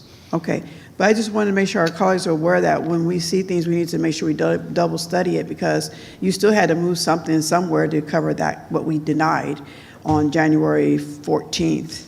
So we just want to make sure that we're conscious about that. Yeah, well, I think it just is a normal function of budgeting, that when you budget something prior to the beginning of the fiscal year, sometimes you overestimate in some areas and underestimate in other areas. So that's a natural process. We don't always know with 100% precision what the expenditures are going to be. Yes. Thank you. Thanks. Councilmember Matias. This will be quick, because I know at the last meeting, we had step 2, and we took a vote on it, and then we had step 1, and this is in relation to the request I've made, which has been voted on twice. I don't know if it would need to be voted on a third time, and that's the gun violence consultant for $50K. It's not on this list, and so I want to make sure that do we need to vote on it a third time? I just want to. No, that got voted on step 1, step 2, so that budget is there. Okay. And this is the next round of step 1, step 2. So Okay. the 50 is already there in the budget. Okay, thank you. Thank you. Thanks. Councilmember Ledeju. Thanks. I'd like to discuss the budget item for unhoused strategic plan. And when I made a motion to put that in the budget, one of the things that I was not aware of was the fact that there's a report made by staff that's about 70% complete, and I know that we all received it probably just today or yesterday. I don't remember exactly the day. We received it today. And if you look at that report, it really outlines some of the most basic practices that are seen across the nation. And I'm really concerned that we're going to pay $175,000 for a consultant to come in and continue this work when we also have our county, who just did a listening session. We have our JPA. There are so many resources that we can bring together from a discussion perspective, even having a task force. And it talks about working with our nonprofit organizations, our different religious organizations. It talks about working with our JPA, with iHeart. So just a gamut of different organizations that we really can use as resources. And I'm really concerned about spending $175,000 when I looked at this report really quickly and haven't had a real opportunity to study it. But it also talks about extreme weather centers, family reunification, safe camping and parking, safe camping ordinance, encampment proximity ordinance, support affordable housing projects. It has our encampment cleanups in here. It has a pretty good framework. And I think we need to reconsider this and look at this framework before we make a decision to bring in a consultant to do this work. And really talk about, if we need a consultant, what would that consultant really be doing? Because we need to bring all those resources together, our county resources, we need to work with our nonprofit organization, our religious organizations, so forth and on, our community at large, in developing what's already here, this framework, and then making a decision about what 1 or 2 or 3 things are we going to do and do well. I'll make a follow-up comment or maybe question for the city manager on that item. I know we already put out the RFP, so we had a scope that we had put out. And I know that when we first discussed this item, and I forget when, it must have been in step 1, that there was still some flexibility and we weren't sure what those proposals were going to come out from a cost standpoint, right? They're not all making proposals for $175,000. Is that correct? So we don't know how much it's going to cost, but we're allocating up to $175,000?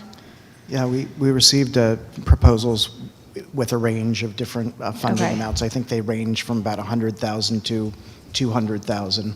Okay. Oh, so they're all pretty expensive. I think what I'm hoping we might be able to do is use our discussion next week and maybe some additional conversations to inform the next step. And when those proposals are reviewed, would that come before us, or could it come before us? Yeah, so the city council would need to approve a contract for the consultants, and that would include the scope of work. I want to clarify that I have not characterized the draft plan as 75%. It's not 75% in my judgment. What it is a list of options, none of which have been evaluated, and upon no outreach to the lived experience community that's a set of alternatives, but to decide which of those is worth implementing to what degree and at what expense, that plan doesn't contain any of that.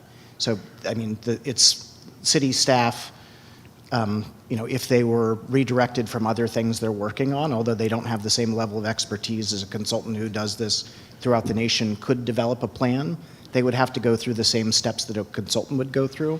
But I think of that as in a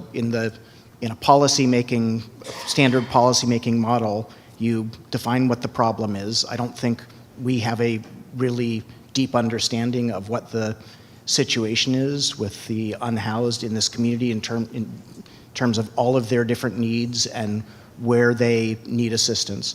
You identify some alternatives, so we've done that slice, and then you evaluate the alternatives based on some criteria. We haven't done that either. So I just think the city council can decide if what level of information you want and would feel comfortable with to allocate resources to implement some programs. That draft strategic plan, again, is a list of options that have not been analyzed. And so, it's a question of your level of comfort with assigning resources. And some of these projects might require, or initiatives might require, multi-million-dollar investments of city resources that we haven't yet analyzed. So it's a question for the city council about its level of comfort with pursuing these. Thank you. And I agree with Councilmember Ledeju, and at the same time, I wouldn't want to remove this now and prevent us from doing this, but I would like us to have some follow-up conversations about how we engage our community partners and groups with some of the developments maybe that have happened since the RFP was issued, and what elements maybe we do have capacity to do in community, and perhaps engage at the very least council members Ledeju and Palmares, since they're our reps on the Capilano JPA. I personally would just be comfortable in just informally kind of having them advise on the considerations when we make this selection, thinking just about how to bring all of these different threads together and make sure that we're coming up with something that is going to do right by our folks and is not going to be just another sort of economic development strategic plan where we go, oh, this could just be some cookie cutter thing that could fit every community, but we're bringing in, as you said, there's work that has not been done that needs to be done. So I think that there needs to be some funding for that, but the how is an important discussion that we probably need to have. And with that, I'm seeing Councilmember Gordon and then Councilmember Matulik. So go ahead. I'm looking at all of these fees, fire fee studies, recruitment cost, public advertisement, 7,000, not that bad. I'm looking at another fee studies, 44,000. Going back up a little bit, I just saw one that, well, he just explained the unhoused strategy plan for almost 200,000. I'm just, all these monies I'm thinking can go to something in our community. Maybe can you explain to me what the fire fee study's for? So the city does the fee study at least once in 2-3 years, and that helps us to stay in line with the increased cost of labor, and that it's in turn revenue for the city. That the fee study is what helps us with all the permit costs, and that's what we are getting as revenue. So if we do not do fee studies and we use the study that was done for 5 years, we are doing disservice to ourselves because we are not recouping the cost that could be revenue for the city. Oh, I see. So this is something most definitely we definitely have to have. It would be a good practice that we update our fee study. I appreciate that explaining clarification. I know it's something that it wouldn't be there if it wasn't. It's just, you just look at fee, study. Yes. You think of that money can go to other places, Well, thank you for explaining. And I appreciate you bearing with me as I'm understanding these. It's not that I'm ignorant, it's just for clarification, that's all. Thank you. And then you did ask about the recruitment cost, and those are mainly for the executive recruitments. So when the director positions or higher ACM and, come vacant, the HR department, they hire vendors to do that recruitment. And that's a lot more expensive. It's a lot more expensive if you do it or if they do it? Well, their outreach is a lot more. And, like for the city manager and for the assistant city manager, we had an external vendor who does that outreach. Because it helps you, it costs time? It helps us to get a bigger pool of applicants. Oh, I see. Thank you so much. Thanks. Councilmember Matulik. Thank you, Mayor. And as a follow-up to Councilmember Ledger's question regarding the unhoused consultant, and the fact we're at where we are at in the RFP process, are the RFPs that we're going to be receiving, does it have a line item breakdown of what the scope is, to the point to where we can compare apples to apples, oranges to oranges, to where we do get these proposals, to where if we do choose to cut some line items out from a scope standpoint, that it's an easier conversation versus having to resend out the RFP, or is it too late to send out an amended RFP asking for these specific line items since we are this far down the line in this process? So we can request of any of the vendors that submitted proposals for them to provide us with additional information. Yes, if the city council would like to see, there's usually the proposals, the budgets in the proposals are itemized for different steps in the scope. So there might be a line item for community engagement. There might be a line item for, interviews with city council members and city staff, analysis of alternatives, things like that. We can make sure that when the contract comes forward that it's itemized. So if the city council wants to change the allocations for the different aspects of the scope or eliminate a portion of the scope, the city council can do that when it's reviewing the proposed contract. Thank you for that clarification. Sure. Thanks. Councilmember Ledger.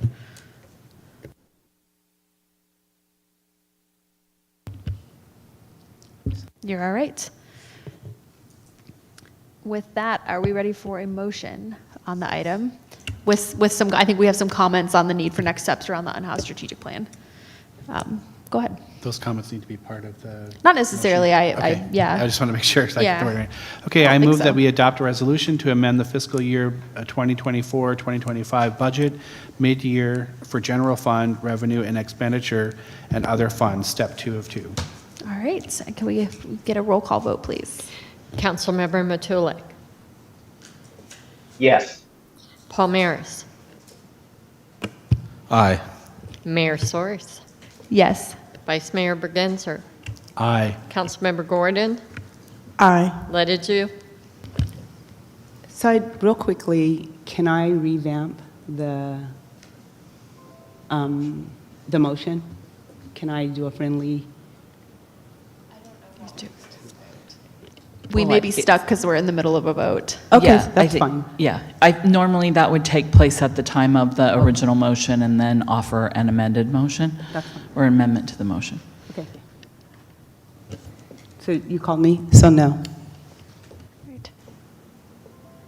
Councilmember Lettiju. No, okay, thank you. Councilmember Matias. No. No? Yes, that is a no. Okay. So that motion carried with Councilmembers Lettiju and Matias opposed. Thank you. That is going to bring us to our next action item, which is, we took public comment on that item, didn't we? We didn't have There were any for the none. one Okay. before. That is going to bring us to our Thank you. next. Drive home safe. Our next action item, and City Clerk Abramson, would you please announce item 9C for us? Provide notice of intent to amend fiscal year 24-25 capital improvement budget, step 1 of 2, to appropriate and expend $10 million in Measure P funding for the streets paving 2025 Measure P project.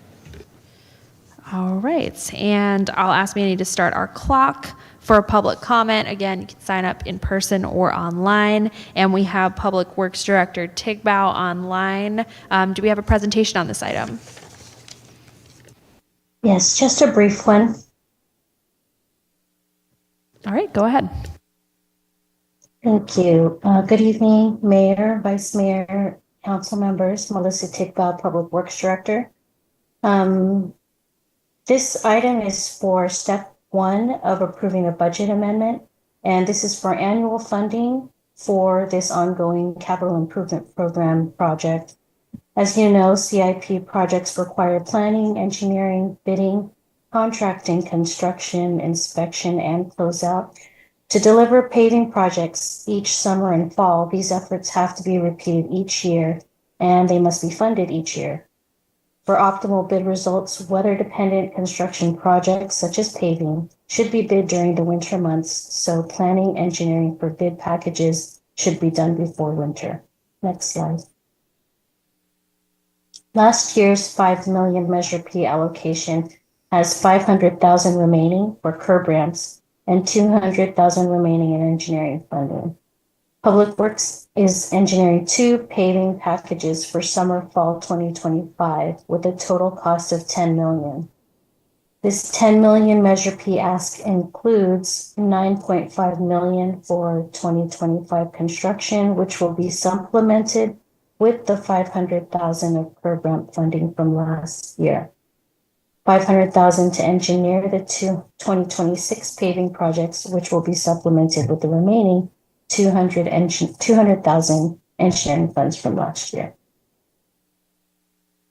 This is the proposed list for the Cape Seal and curb ramps project. Next slide. And this is the proposed list for the 7 million grind and overlay and curb ramps project. Additional costs of this 7 million project are the curb ramps, project management, construction management, and inspection. Next slide, and that concludes my presentation. I'm happy to answer any questions. Thank you for that. And I see it in the staff report, but I want to say it out loud to clarify that this did go through the Measure P Commission. And can you confirm that they recommended this? That's correct. This item did get presented to the Measure P Committee on January 23, 2025, and they did recommend this. All right, thank you. Councilmember Matias. Thank you, Director Tigbau, for your presentation. I just have a few quick clarifying questions. So I was looking at the list of Cap Seal candidate streets that you have listed in that was part of the agenda packet. And something that was kind of stuck out with me was that both District 2 and District 6 didn't have as much representation in that schedule as some of the other districts. And so I was just curious to sort of better understand how your team's going about making those decisions. I know the PCI index is one of those indicators, but more broadly want to just get a sense year to year from an equity standpoint how we're making those determinations. Well, for now, just understand that Cape Seal projects and these type of sealing projects can only occur with streets that have a certain level of PCI. And so these are the streets at this point that we would be able to address using Cape Seal. This past year, we used a slurry seal, which is a different restoration. So we try our best to make sure that we get all the different districts encompassed in these projects. We do follow what MTC provides us through their Street Saver database, and that database will give us the optimal streets to spend our money on at which time, depending on which PCI level each one has. Another thing that we do is we try to make sure that we are placing things in certain streets that are closer to each other so that we can reduce the costs and mobilization. There is no cookie cutter way to do things. We do try to use our data, especially. There is no definition in the PTAP as it's more data driven. There's no definition on what equity is, but what we try to do is make sure that we're trying to make sure we're infusing money into each district. So that's how I can respond to that. Got it. And part of my concern here is like I get the logic, right? You want to make sure that those streets that are, I guess, in better condition, that you're providing some level of maintenance so that it doesn't deteriorate. But the flip side of that is, if I'm following this, first it was a slurry seal, now it's the cap seal, is more years go by and these other streets, which I'm assuming are sitting in these districts, are not receiving the level of attention and care that they should be receiving, and then the cost is getting more expensive. So I think it is something we have to think about, and I would love to better understand from your team whether or not that will require a bigger capital commitment from this council, because there is an inherent trade-off in making the decision that we're making. So that's just my first comment. And then the second question I have for you is, what's going on with the pavement of what would be considered our public property? So the parking lot by Provisions, the parking lot here at City Hall, the community centers, like where is that being baked into the process? Because some of these parking lots are really bad.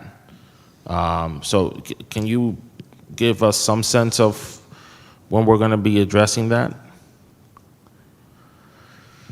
I'd like to be able to address that. Unfortunately, the funding that we receive is not enough for us to be able to address all of these parking lots. When we do parking lots, we do have to incorporate ADA access. So that's where the cost increases significantly for the different parking lots that we have.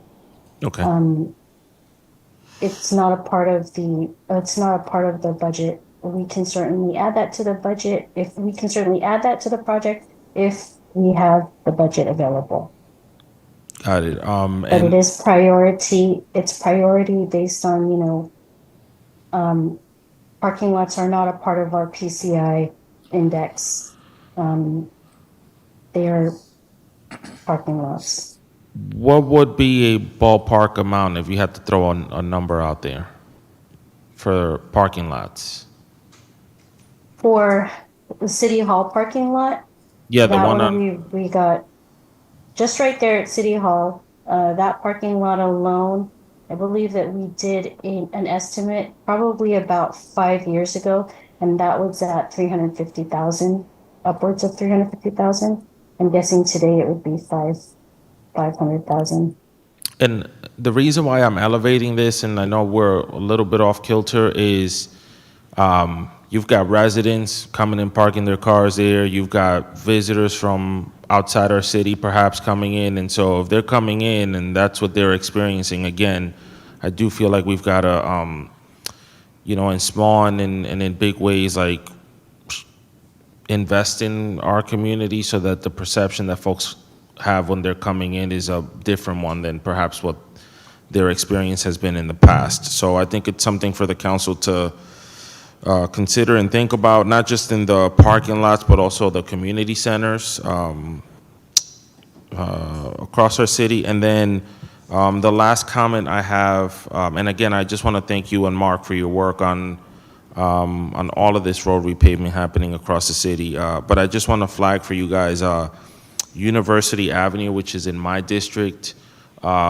That street starts at Lassen and it goes to Bauman Drive, is just in terrible condition. And I don't know what the cost would be to address that specific street, but if you guys could get someone out to take a look at it for future consideration, I'd really appreciate it.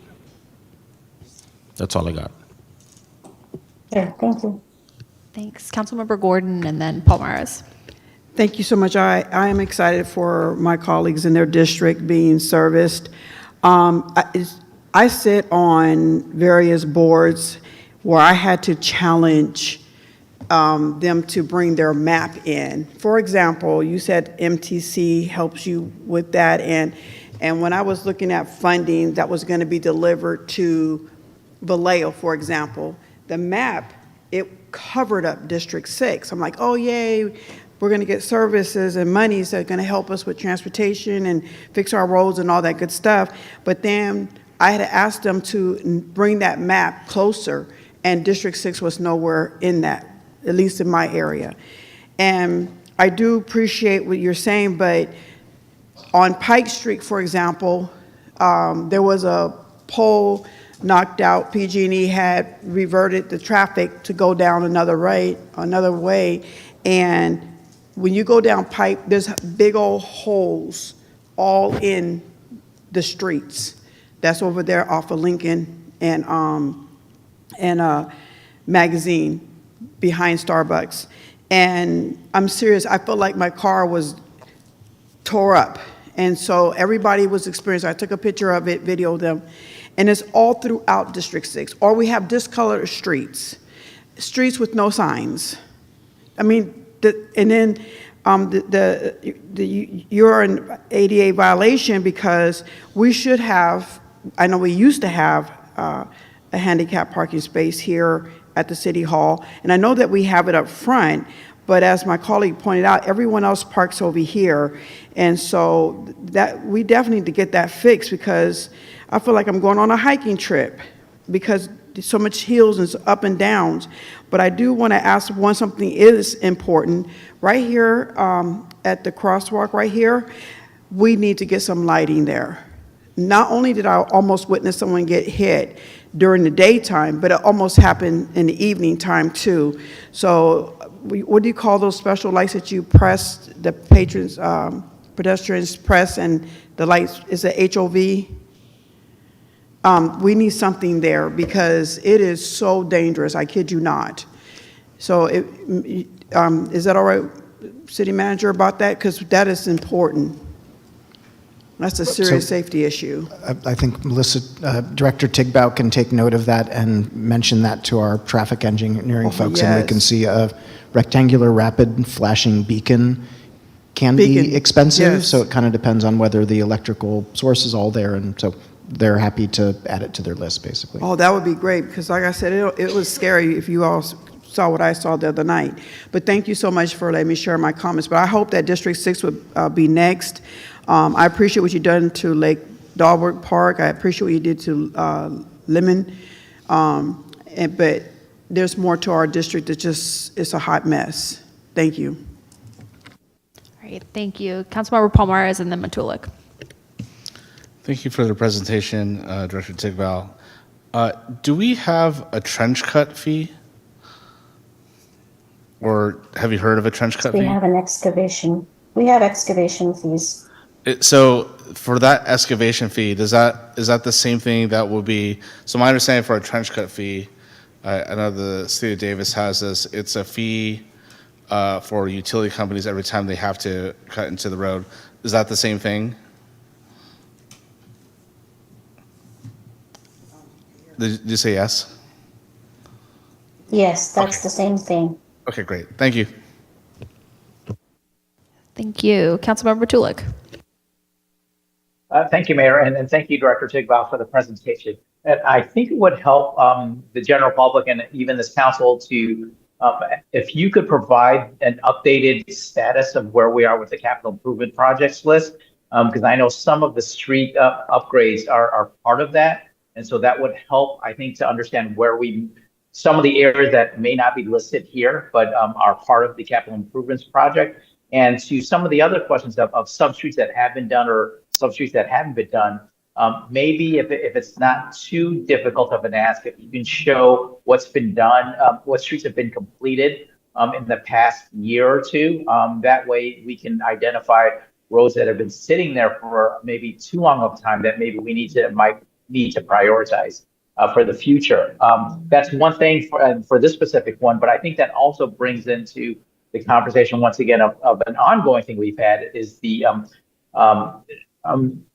like the traffic deterrence of some of the what was that the joyriders going out there, some of the citizens that are taking advantage of some of the areas where it's easy to do some of the bad driving habits that are going on. So maybe that's part of a future conversation that we can look at which areas are still being identified of what needs to have these deterrents to happen in certain areas. Thanks for that. We can definitely get something together and sorry, Mayor. No, go ahead. We can get something together. We can share that with the council and then you can share that with your constituents and we can update our website. Thank you. And you read my mind, Councilmember Tulik, because I was also going to ask if we could have a map version where we could highlight the portions of the streets and we can see what we've already completed, what's on the next list, and that'll allow us to do the equity lens. So that I wanted to piggyback on that, and then I also have the Vice Mayor. Go ahead. Hi, Melissa. And I think we talked a little bit about this on Saturday at the budget hearing, but can we talk a little bit about the difference with the slurry seal versus the other seal? Like we talked about, I get a lot of complaints from constituents about both Plaza Drive and Tuolumne between Redwood, I think it's like Nebraska, somewhere where it stopped. The slurry seal, and there's rough patches. It looks very sloppy the way that they put it down on the street. There's even potholes in it.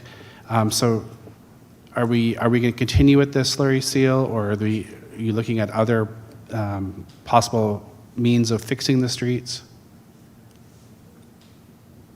Try to look at all the different types of treatments that are recommended, depending on which kind of how the street's conditions are.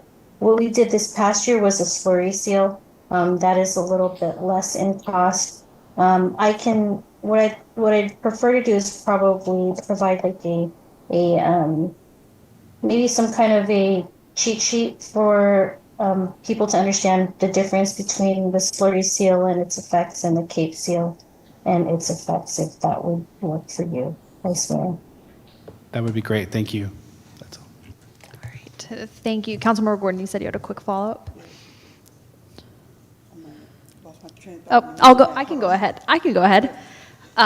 So in addition to the map version, I really appreciate Councilmember Matias mentioning the equity concern, because I think we want to be as transparent as possible. Obviously, I know this came up in the past in the context of D6. I mean, we see only 2 streets in D2. Each district has a little bit different dynamics in terms of how many big thoroughfares it has and how many people are passing through it. But, we definitely don't want to be neglecting 2 and 6. And I know, having just campaigned and canvassed across the city, that there are some real they're probably not a candidate for Cape Seal or Surrey Seal because they're in such bad shape, especially some of the roads down in D6. So I think what I'd like to suggest, and I want to go ahead with this tonight, obviously, but I think you all know how I feel about the bonding versus pay as you go. I mean, I want to commit to us making a substantial, like $10 million investment for many years. And I would like us to have a conversation about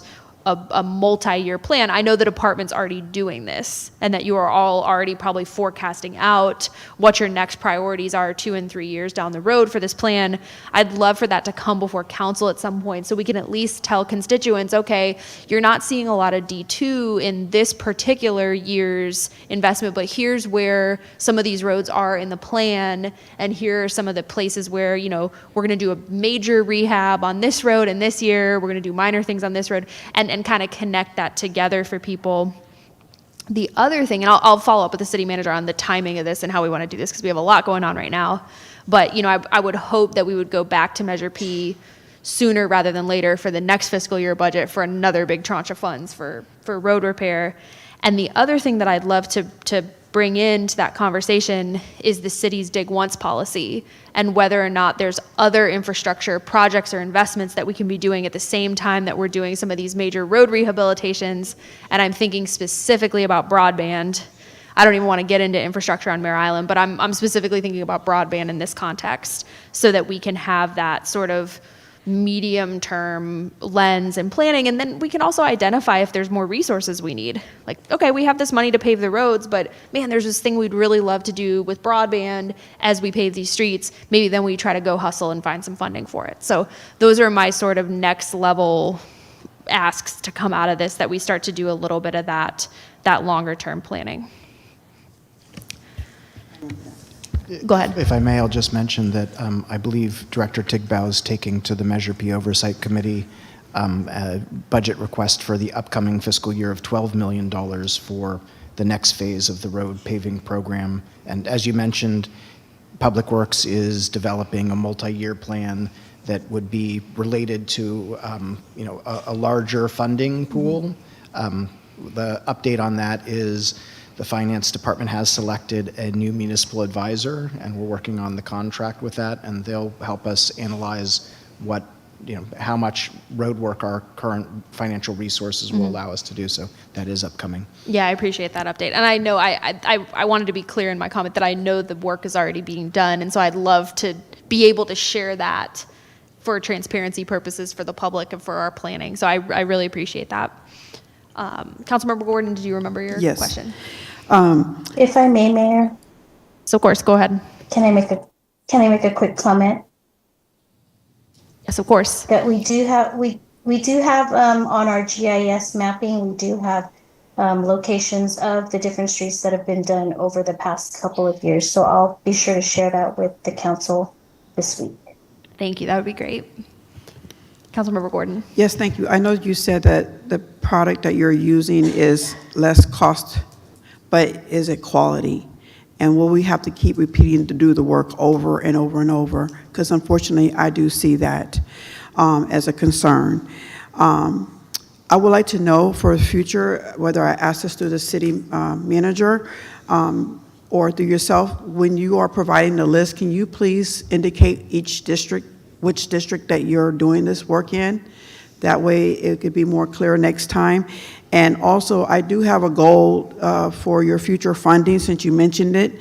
My goal is to start a campaign called Brighter Vallejo, meaning that we're fixing all the lights. Because the lights in South Vallejo is 90% not working. And I need to connect with Caltrans because its lights as well is not working on this side of Springs Road and towards Carquinez Bridge. So I've been trying to please get help because it is completely dark over there off of Magazine and again Lincoln. Springs Road, same thing. Their lights is working on the ramp but not on the highway.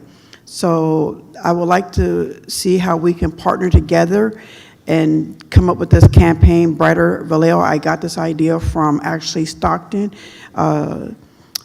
newly elected city council, Jason Lee, District 6.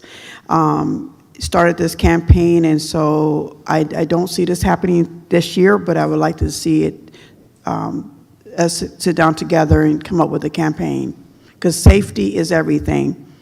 I'm going to go where if I can't be seen, I can do more crime. Simple as that.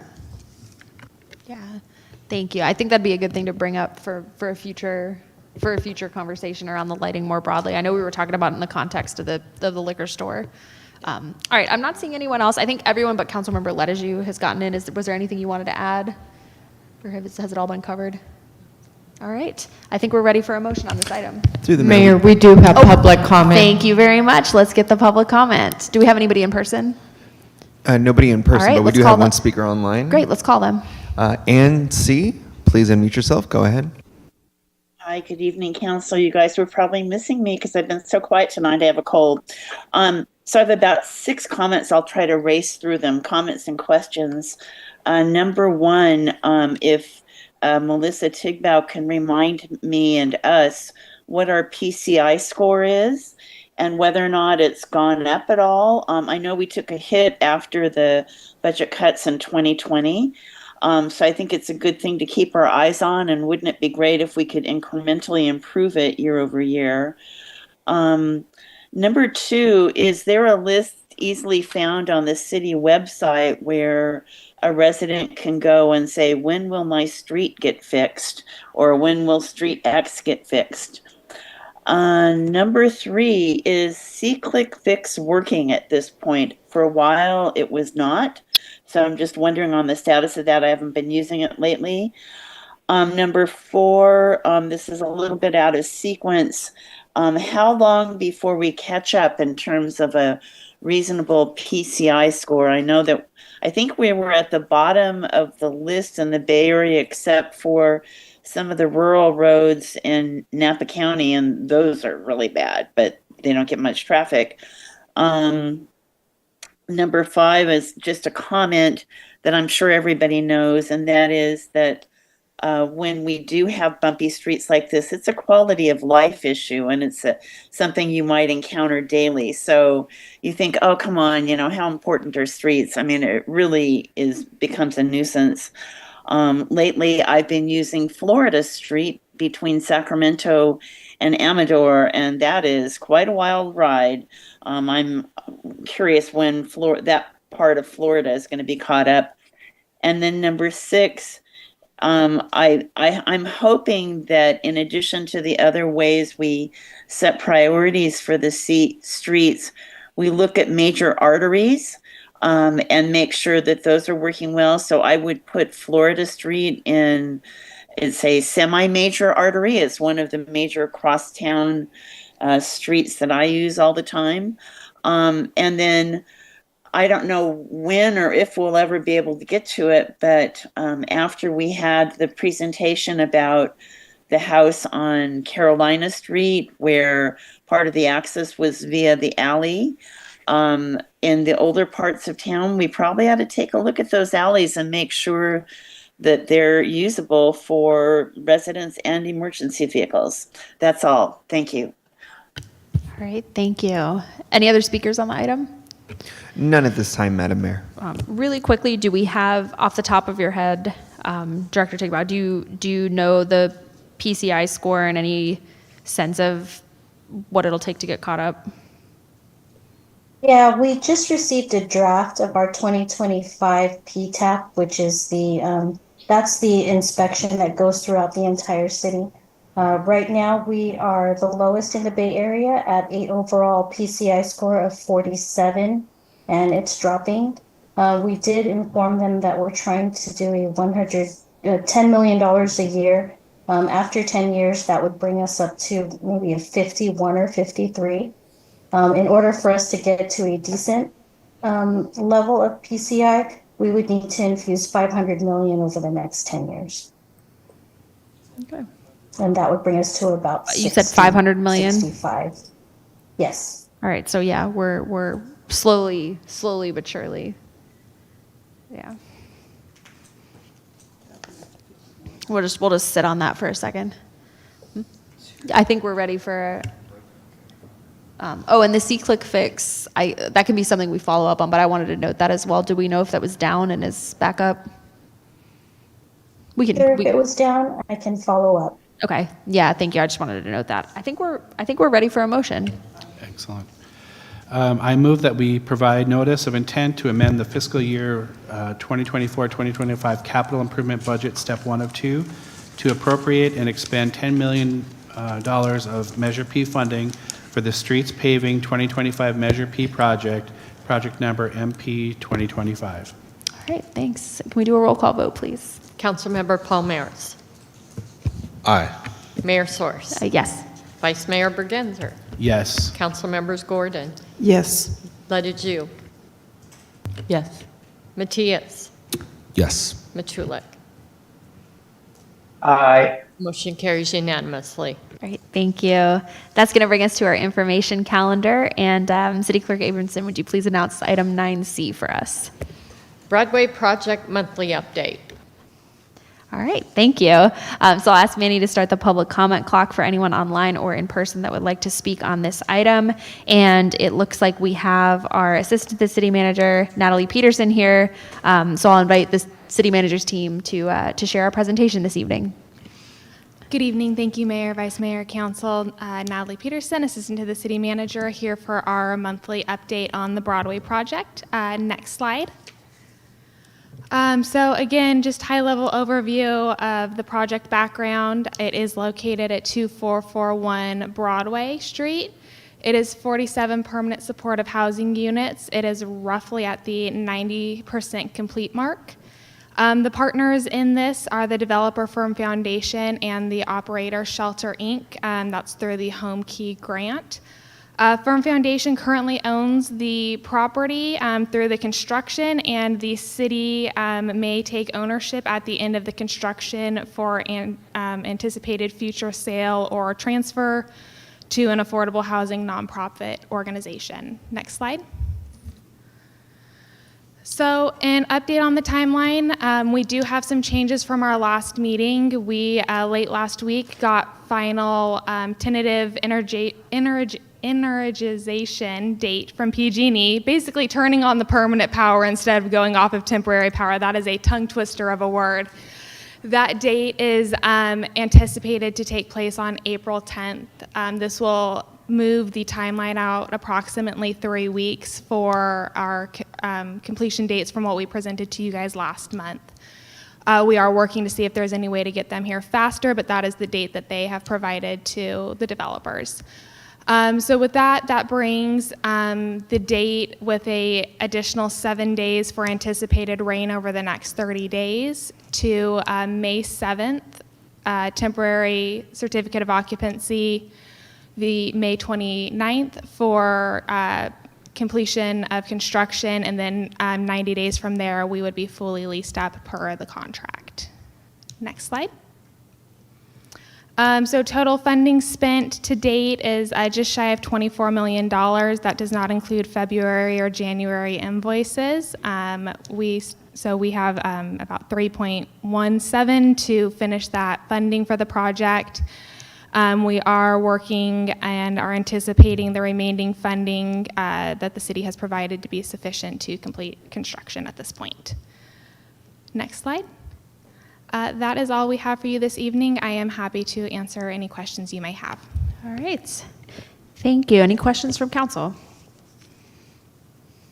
I have one short one to start out. What is, since we're looking at a couple months until we'd potentially start looking for tenants, what's going to be the process for outreach and selection of who? I know we had this with Sack Street. There's going to be way more demand than there are going to be units available. What's the plan for how we're going to make those selections, and how do we ensure that the word gets out to our current unhoused that might be eligible? Absolutely. So the city staff team, as well as the operator, Shelter Inc., and Resource Connect Solana, who's the coordinated entry provider, have been doing regular meetings to discuss this process using what we learned with Blue Oak Landing, revamping that a little bit and bringing it to this project. So everyone coming into the project will be referred through the coordinated entry system. So anybody who has an active file with Resource Connect Solano is potentially eligible, assuming they meet other criteria, to be referred to the project to then go through kind of the vetting and background to be anticipated to get into these units. Understanding that they're studio units, there's obviously a number of individuals you can put in each unit. Resource Connect Solano is beginning case conferencing, so they are meeting with all of the different nonprofits who provide work or services to individuals at the encampments here in Vallejo, to make sure that they have active client files, and are working with their outreach teams and those nonprofits to ensure that individuals have active files through the coordinated entry system. Thank you for that. I appreciate it. And I'm less updated on this issue than some of my colleagues, but I would just ask that we make sure that we're engaging all of our community partners on the process. I know it'll be frustrating because I know there'll be a ton of people that want in that won't be able to get a spot, but the more transparent we can be, and ideally we can get some Vallejo folks in there. So I appreciate the update. Absolutely, we can make sure to get that information more widely spread. Mm-hmm. Thanks. Councilmember Leteju. Thank you. So with the shelter, how many residents here in Vallejo will this shelter provide space for? So it's 47 studio units, so the minimum would be 47. You could potentially have a mother and a child or a couple, so anywhere from 47 up to 94. My brain is still working this late at night. Yes. So the reality is this shelter is designed to serve this particular community. Correct. So it is for specifically individuals with chronic homelessness, meaning that they've been on the street for a certain amount of time, as well as have a qualifying disability to be part of this project through the funding source. So for this shelter, what do we deem as chronic? I believe, and I don't have the exact definition in front of me from HUD, but we do go off of HUD specific. So I believe it's a certain amount of nights. I can pull it up briefly. I have it in a quick note. Give me just a moment to pull that up if you have any more questions while I pull it. That's fine. The question is for the edification of community. And I don't remember how many nights it is as well. Great, thanks for pulling that up. Thank you. While she pulls that up, do we have any commenter? Do we have a, that's me every meeting spilling my tea on JR, by the way. Do we have any commenters on the item, in person or online? Thank you, Madam Mayor. We do have one speaker online. All right, we'll call them in a second. Natalie, do you need another minute to pull up the information, or do you have it? I need just one more moment. Do you want me to go ahead and call the speaker, and then we'll, okay. I'm not seeing any other comments from council, so let's go ahead and call the speaker.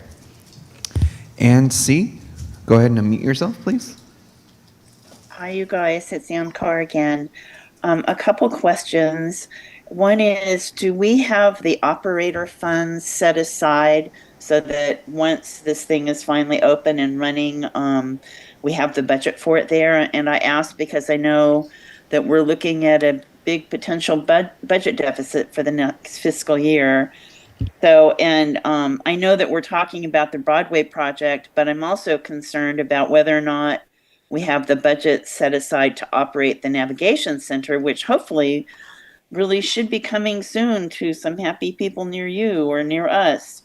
I am concerned about the street outreach to people who might qualify for either the Broadway project or the navigation center, that it seems to be an under-attended part of our whole homeless resources for the city and county, and specifically street outreach to people who are unsheltered. The people who are in the encampments now. It's my impression that in the Sacramento Street facility, the Eden Project, I don't think a single person was taken off the streets. And in my opinion, that would be our greatest need, is to make sure that people are pulled out of the encampments. So if, I guess it would be Natalie, if she can address whether the funds are set aside to operate these things, and what are we doing in terms of street outreach to the unsheltered? All right, thank you. Any other commenters? Thank you, Mary. Yes, we have one more speaker. Jasmine S., go ahead. Hello, this is Jasmine Salmeron. I want to ask a clarifying question of Ms. Peterson. It has been reported during council meetings and Measure P meetings that residents of Broadway could not be families and excludes children specifically. Could you please take a moment to review and clarify for us, including Councilmember Lejeune? Thank you. All right, thank you for that. And I've been writing stuff down because I know you're multitasking, Natalie. I do want to also mention that we did receive Jasmine's comments from the previous Measure P update, which I've passed on to the city manager, but didn't do so with a tremendous amount of lead time. And so we're hoping that we'll have the answers to those questions about the Loan to Fern Foundation and some of the fiscal issues with the project by the next Broadway project update, or even before then by email. Is that still accurate, City Manager Murray? It is, yes. Thank you. I just wanted to name that we haven't forgotten about those questions. All right, how are we doing?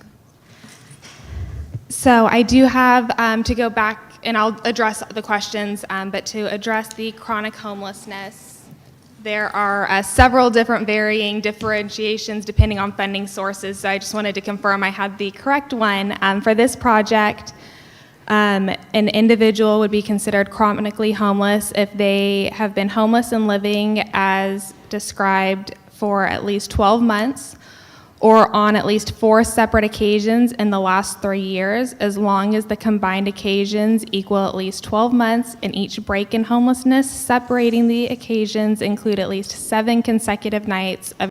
Thank you. And then the other question that came up during the public comment, which I'll expand upon, what do we anticipate that the annual operating cost will be?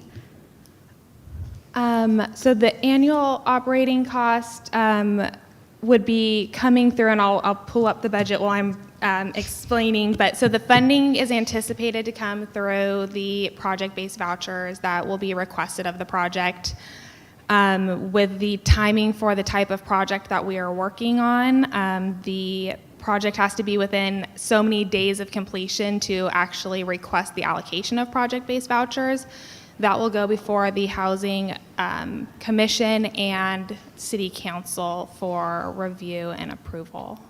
Okay, so we anticipate that the whole operating budget for the project will be able to be funded by the project-based vouchers for the residents? Correct. The budget that we have been working on with Shelter Inc., that is what is anticipated.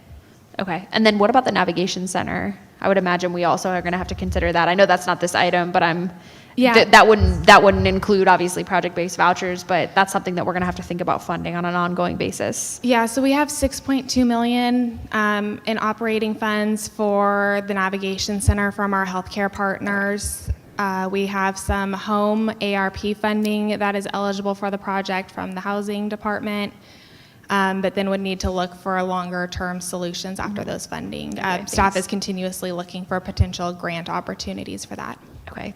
Thank you for that. And then, okay, I have one more follow-on question, and then I'll go to Councilmember Gordon, which is just to clarify that we've gotten all the extensions we need from the state, and that we're all right with the state funding with the current estimated completion date. So we have been in communication and updated them most recently, and just submitted an extension request with the dates that we just received. So we're awaiting their response, but that has been submitted. Okay, thank you. Councilmember Gordon. This is a premature question, but it was a question asked of me about regarding safety. Will there be a safety lock on the door, or is there a safety gate being implemented? Because there was a concern about that. And then my next question, how was the Sacramento Street field project, Sacramento, how was that field? So, in regards to safety, each unit has its own locking mechanisms. So each individual, once they are in their room, have that opportunity. I would need to confirm on the specifics about the main entrance through that lobby area. My assumption is that there will be some sort of office hours where it closes to like the general public walk-in type things, but I would need to confirm that with the operator as we finish our contract negotiations with them. Blue Oak Landing was filled through two separate sets of funding. There were the project-based vouchers allocated through the Housing Authority for a portion of those vouchers, and then there are county vouchers, and I was not as involved with this because this ran through the Housing Department, so I can't remember the specific name of those vouchers, but another subsection of those were through the county. And also too, how were the units filled up as well? Yes, so How was the recruitment, I'm trying to say? Yeah, so there was a marketing plan through Eden Housing in collaboration with the Housing Authority and the county's Housing Authority to market for signups for the units. It went active like the Housing Choice Vouchers would, where you can sign up and it would either cut off at a specific date or a specific number of individuals who signed up for the project. I think it was only open for like less than or roughly 48 hours. I might be slightly off on that timeline, but it filled up very, very quickly. And then individuals were reviewed off of that list through the background checks through both sets of housing authorities as they pooled individuals to be placed into the units. So my worries, thank you for that. My worries about the Broadway project is the safety, especially because there are going to be children there. Children are going to be randomly walking. I'm really concerned about the safety, especially because questions were asked of me that made me think of that. So just want to make sure anyone who comes through there are known who they are and that the children are safe and so are their parents. Absolutely. I will do some more research and get that information to you, if not beforehand, at our next regular update. Thanks. Councilmember Ledeju. Just real quick, as it relates to each unit, you made a comment, an adult and one child, so it contains two individuals. Is that what you're saying?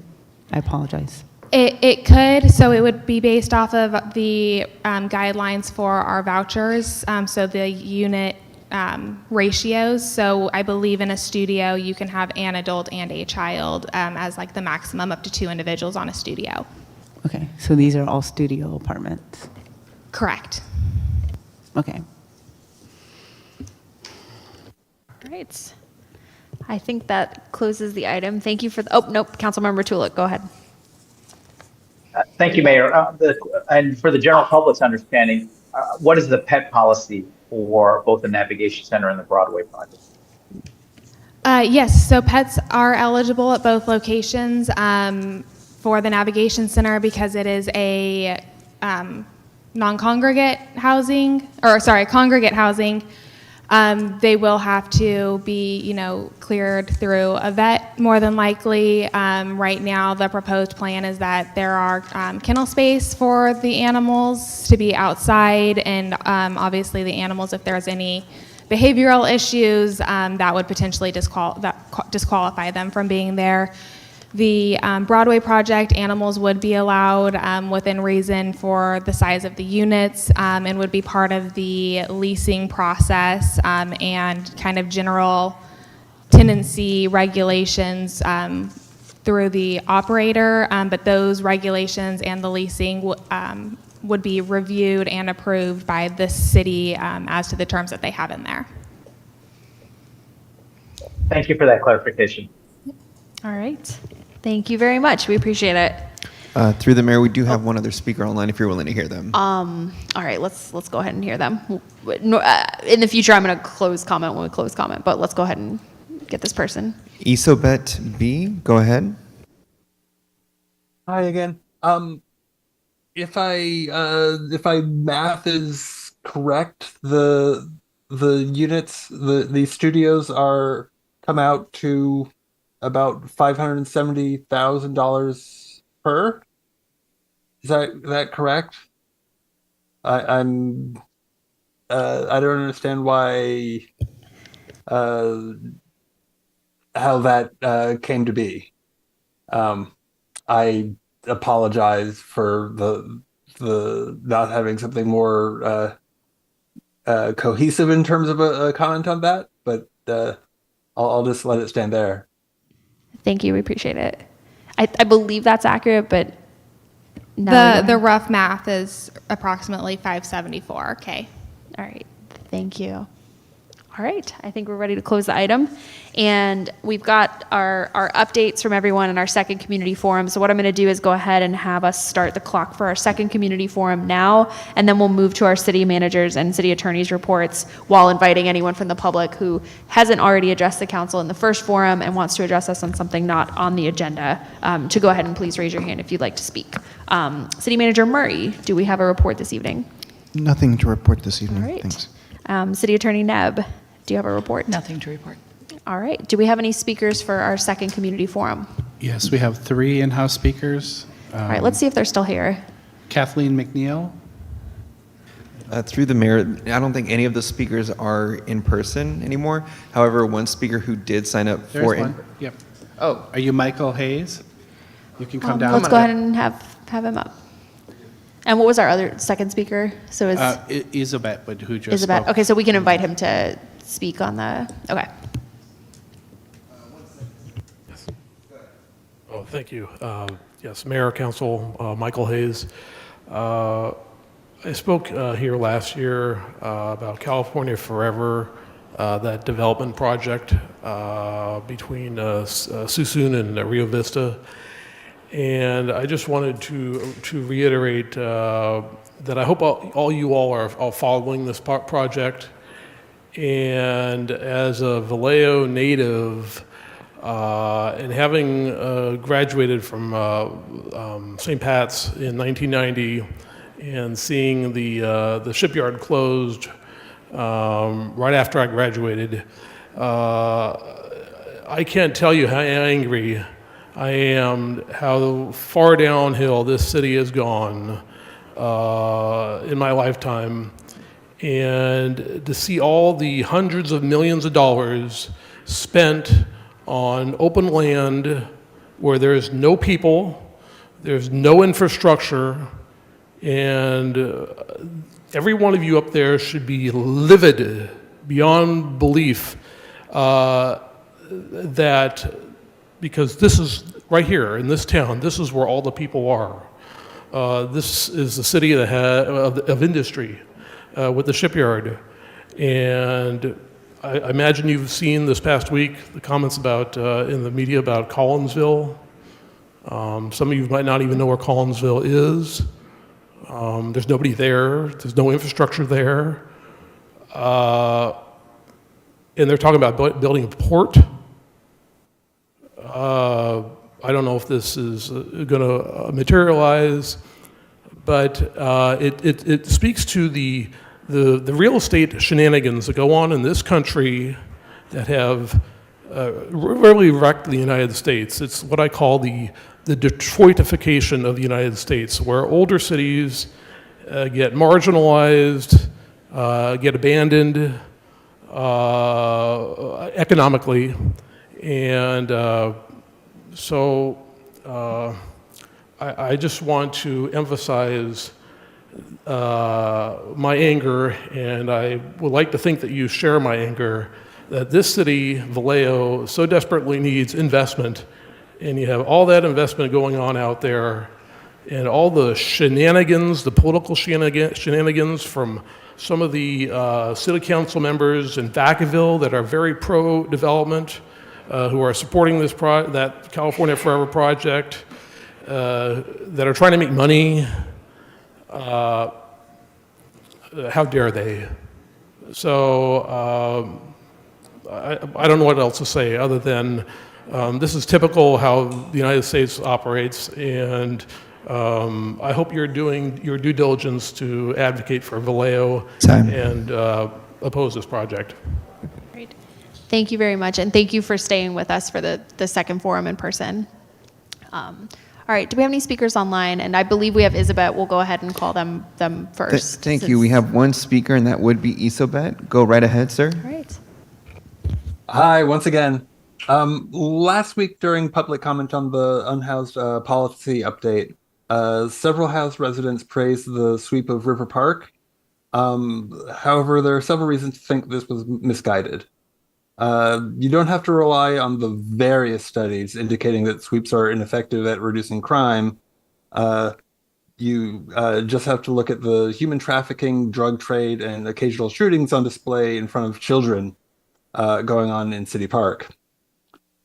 Folks don't just disappear into the ether after a sweep. When I began getting to know my unhoused friends in 2020, the camps I visited were primarily in outlying areas. Now those areas are fenced off or covered in hostile architecture boulders. Many people have been scattered towards residential neighborhoods. More recently, people that have been living in a desolate part of Mare Island have been pushed, as have the former residents of River Park, into the city proper. If you've been to the ER lately, as I was a few years back for a kidney stone, you're aware that the wait times are agonizing. Sweeps disrupt healthcare connections, medication adherence, and chronic disease management. This means that emergency ER visits, and this means more emergency ER visits and longer wait times when you're the most in need. Now, if we want to solve houselessness, I can think of few things more counterproductive than towing vehicles used for habitation, destroying tents, and thereby risking the destruction of identification papers. Thank you, Mayor, Council, and Vice Mayor, so much for your attention to this issue. Have a wonderful night. Thanks again. Thank you very much. All right, any other online speakers? None at this time, Madam Mayor. Thank you. That's going to bring us to our reports of the presiding officer and members of the City Council. Do any of my colleagues have anything to report? I'm seeing Councilmember Gordon. Yes, thank you. I would like to remind our community that we had a wonderful time with my colleagues at the Vine Trail ribbon cutting. It was so wonderful. It's still being talked about to this day.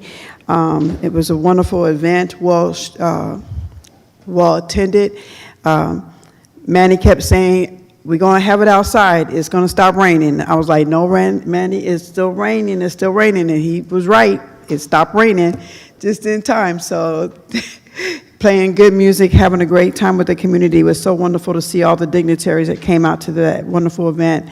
My colleague Paul Morris was there, and J.R. Matulik, he was there. So, and the mayor, of course. It was wonderful to see us all there collaborating with our community.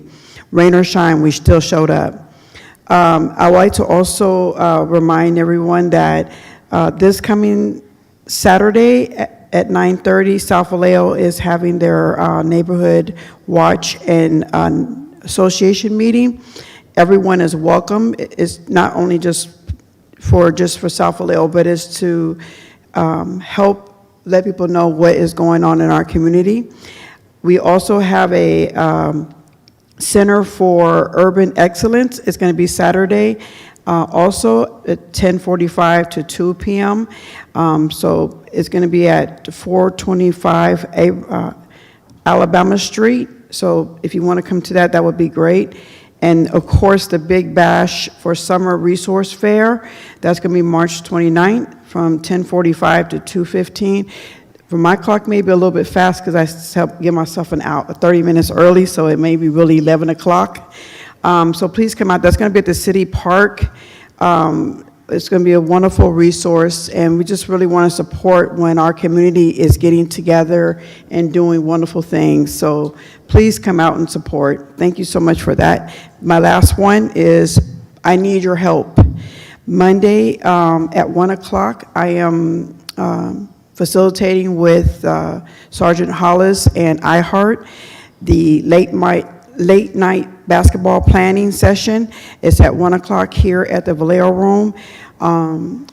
it's on the second planning. We want to do something. If we really want to help heal our community, we need to look out for our youth, and they need to do something this summer. And this whole idea came out to build relationships with our police department, our first resource. So the first time they see them is not at something that's negative. So we need all your support, and I need your help. And if anybody would like to help donate lunch, because I got in trouble last time, so if anybody would like to help donate lunch, I would appreciate that as well. Thank you. Thank you. Councilmember Matulik. Thank you, Mayor.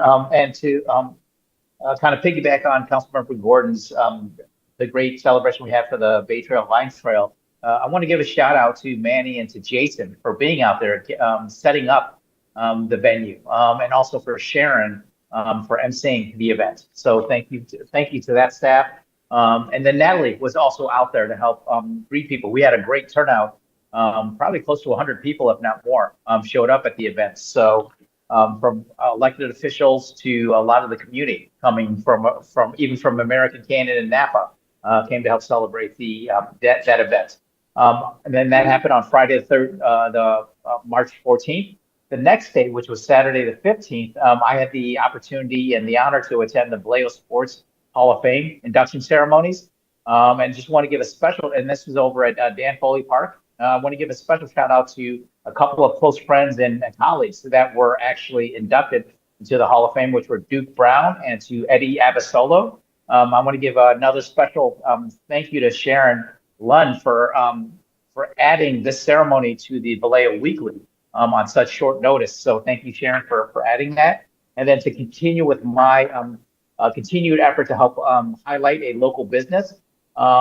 We in District 2, we actually had a new dim sum restaurant open up. They had a soft opening about a month ago. It's called Asia's Delicious Kitchen, and it's run by two young entrepreneurs, Branch and Janet. And so I'm hoping that we can actually do a grand opening supported by the city of Vallejo for this new business. And so they're in the shopping complex where Lola's Market is in Vargas Market at the corner of Sonoma and Mini Drive. So hoping that I can talk to someone at the staff level to help support a grand opening for that new restaurant that's opening up. And that would be my council report. Great, thank you. Councilmember Palmares. Thank you. Last week, I attended the City of Oakland's one of City of Oakland's ceasefires meetings.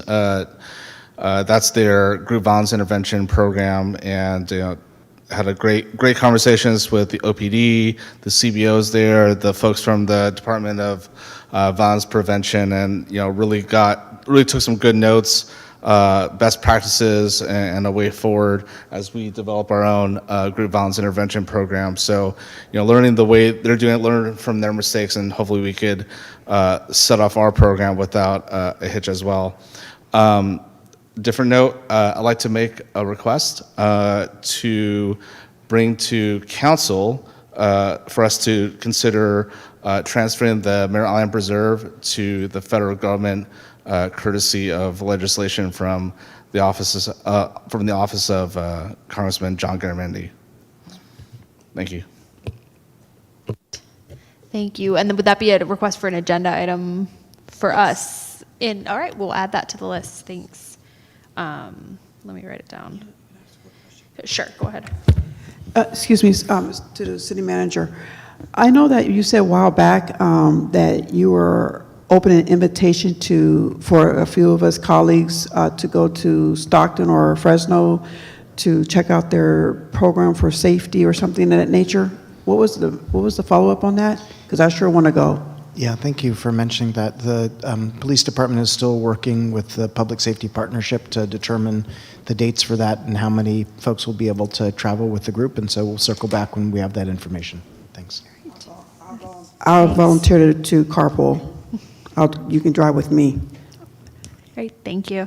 So I have a couple things. I think, as we work to shorten these meetings, I'm hopeful that we can use this time, to share the things we're doing. I just wanted to highlight Honestly, we had so many meetings this month for good reasons and good work that we needed to get done that I'm losing track of whether or not we've looped back, that we have started our agenda setting meetings with the city manager and clerk and the vice mayor and myself. I think those have been really productive, and we're going to use those meetings we've already started to use those meetings to look through the list of council requests and map them out to future meeting dates. My computer has died, but normally I might even be able to share, okay, we're going to have this coming up on April 8th or May 13th or something like that. So just wanted to let y'all know that we're having those conversations and they're going well.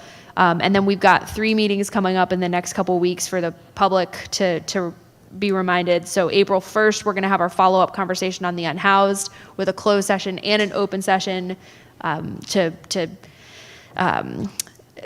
hopefully resolve any confusion. There's a closed session on any litigation related to the unhoused, but the conversation around the planning will happen in open session. We've already taken public comment on that item, and now we'll have council discussion. We'll have our regular meeting on the 8th, and then we'll have our second budget workshop on Saturday the 12th. So I just want to make sure everybody saves those dates. The other date, really quickly, I want to use this time to straw poll my colleagues. I am working with Eric and others to schedule a state of the city for us. And I am looking at Friday afternoons. We are looking at Dan Foley, and we are looking at May 2nd potentially. And if anyone has a state of the city. If anyone has a very 5-alarm fire conflict with May 2nd, I would like you to speak now because I really want the whole council to be able to attend. I cannot attend. You guys are killing me. Yeah, May 2nd's busy for me too. What is happening that day? I'll be out of town. All right, well, you all are terrible. Okay, y'all are killing me, but I'll figure it out. All right, the backup date we had was maybe June 6th. So we'll find a way to follow up with people. I really do want to try to get a date when everyone can make it. We may not be able to, but we'll try our best because I really want to make that happen for us. May I make a suggestion? Because the end of May to the beginning of June, there's a lot of graduations. Yeah. To keep that in mind. So maybe like the mid-June? We're looking at a lot of stuff. There's a lot of moving parts. But I'm trying my best. We had a dignitary that can't do June, and so that's why we were looking at May 2nd. All right, and the other thing is, I'm going to post online. I'm not going to share this now because it's late, but we're, Councilmember Gordon and I are on the Soul Trans board, and they are getting feedback on proposed route changes, and I want to make sure we get that information out to the community because that is going to impact some of our neighborhoods, and we want to make sure there's public input on that. So maybe we can have the city just help disseminate that to our networks as well. With that, I am feeling like we might be ready to adjourn. So with that, I'm going to adjourn us at 10:48 p.m. Thank you all.